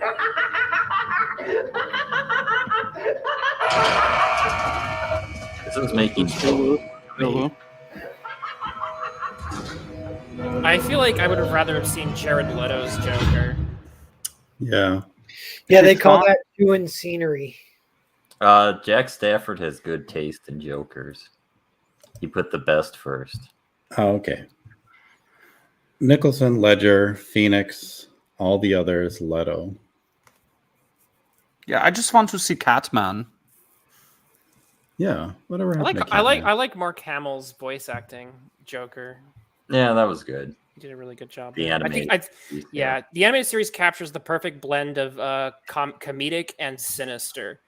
You know, so it's like really good balance between the two. I think that's one of the best. I don't know why they had to make his mouth look like Jada Pinkett Smith's vag, but that's just me. Will Smith's gonna punch you now. Oh, KSSS reminds us to say happy birthday, Narwhal. So It's I got not my birthday. before we. Well, according to KSSS, it is. Before I go, I'm going to post a link in chat. You should do this as a palette cleanser. This is an AI that generated a Batman script, and a guy animated. This is already terrible. Animated it as a comic. Well, it sounded terrible the minute Twitless started introducing it. We're gonna have blood sports between Well Red and Will Smith. Yeah, that's coming up really soon. Ahmed misses the blood sports. Ahmed, you're welcome to come here and do blood sports with us. Okay, so it's only a minute and 50 seconds. I guess we can watch this and then wrap things up. So let's check out Twitless's recommendation for content. AI scripted Batman comic. That should be fun. That sounded sarcastic. It's completely sincere in every way possible. An AI generated this script. And it generated that comment. Okay, here we go. Batman. Batman stands next to his Batmobile and uses his Batcomputer. He's sometimes Bruce Wayne, sometimes Batman, all times Orphan. This is now a safe city. I have touched the penguin. Activity. Alfred, Batman's loyal battler, carries a tray of Gotham and explodes. Joker is a clown, but insane. Two-Face is a man, but attorney. He's a butt attorney? And Wow, I need one of those. They hate me for being a bat. Batman throws Alfred at Two-Face. Two-Face flips Alfred like a coin. Alfred lands heads up, which means Two-Face goes home. It's just you and I, the Joker, Bat versus Clown, mortal enemies. I am such a freak. Society is bad. You drink water. I drink anarchy. I drink bats, That's Tom just like a King. bat would. Batman looks around for his parents, but they are still dead. This makes him have anger. He fires a bat rocket. The Joker deflects it with his sick sense of humor. A clowny power. I have never followed a rule. That is my rule. Don't you follow? I don't. Alfred give birth to Robin. Alfred begins the process, since it is his job. The Joker now has a present in his hand. He juggles it over to Batman. Happy Bat Day, Birthman. Batman opens the present, since he's a good guy. It contains a coupon for new parents, but is expired. This is a Joker joke. No, wait a minute. Did an AI really write that? Or is it someone faking being an AI? I don't know the answer to that question, but the premise the premise of the idea was I forced an AI to watch thousands of hours of Batman content, and this is what it came up with. Yeah, that was actually written by Jabba. He just didn't want to tell people. The ending was super funny. That's hilarious. That was genuinely hilarious. Yeah. Good job, Twitless. I told you needed a palate cleanser after that scene. I mean, somebody brought up Tom King. I actually had a page of his comic that we could have all shared together. Oh, I think this is now a good time for me to probably leave before we get into the Toms, Taylor, and King. I can't take either of them. All right, I guess we'll wrap it up here. So, thank you, everyone. Narwhal, especially. We're really glad you came on. Like him especially. Well, because he knows the books. Yeah, he makes the books, and he gives us content to talk about, and he comes here and he spends time with us to hang out and talk about that. So, but you made him sound like Thanks he's for better having me. Which was hurtful. Speaking of bats, back Nosferatu. Nosferatu. There you go. Back Nosferatu. Have a happy Bat Day, Narwhal. Yeah, thanks. Moonshine, thank you for your comments, as always. We greatly appreciate it. Bjorn, Twitless, both of you are great as hosts, so I really enjoy having the pairing. Very good team. Yeah, you guys. Your random links are much better than well-reads. Unlike in some incredible top, and Twitter is a power bottom. We just go together perfectly, like peas and carrots. Yeah, we'll be shipping you two very soon. Thank you. Please, $10. Put us in the Gemini mailer. I think on Thursday we're doing Groken, and we'll have OC Steve, Lord Crackhead, JDA, and Moonshine, I believe, for that one. So come back. Yeah, well, I mean, odd mixes is what we do here. So come back, and hope everybody will enjoy that. So until then, see you all later. Yes.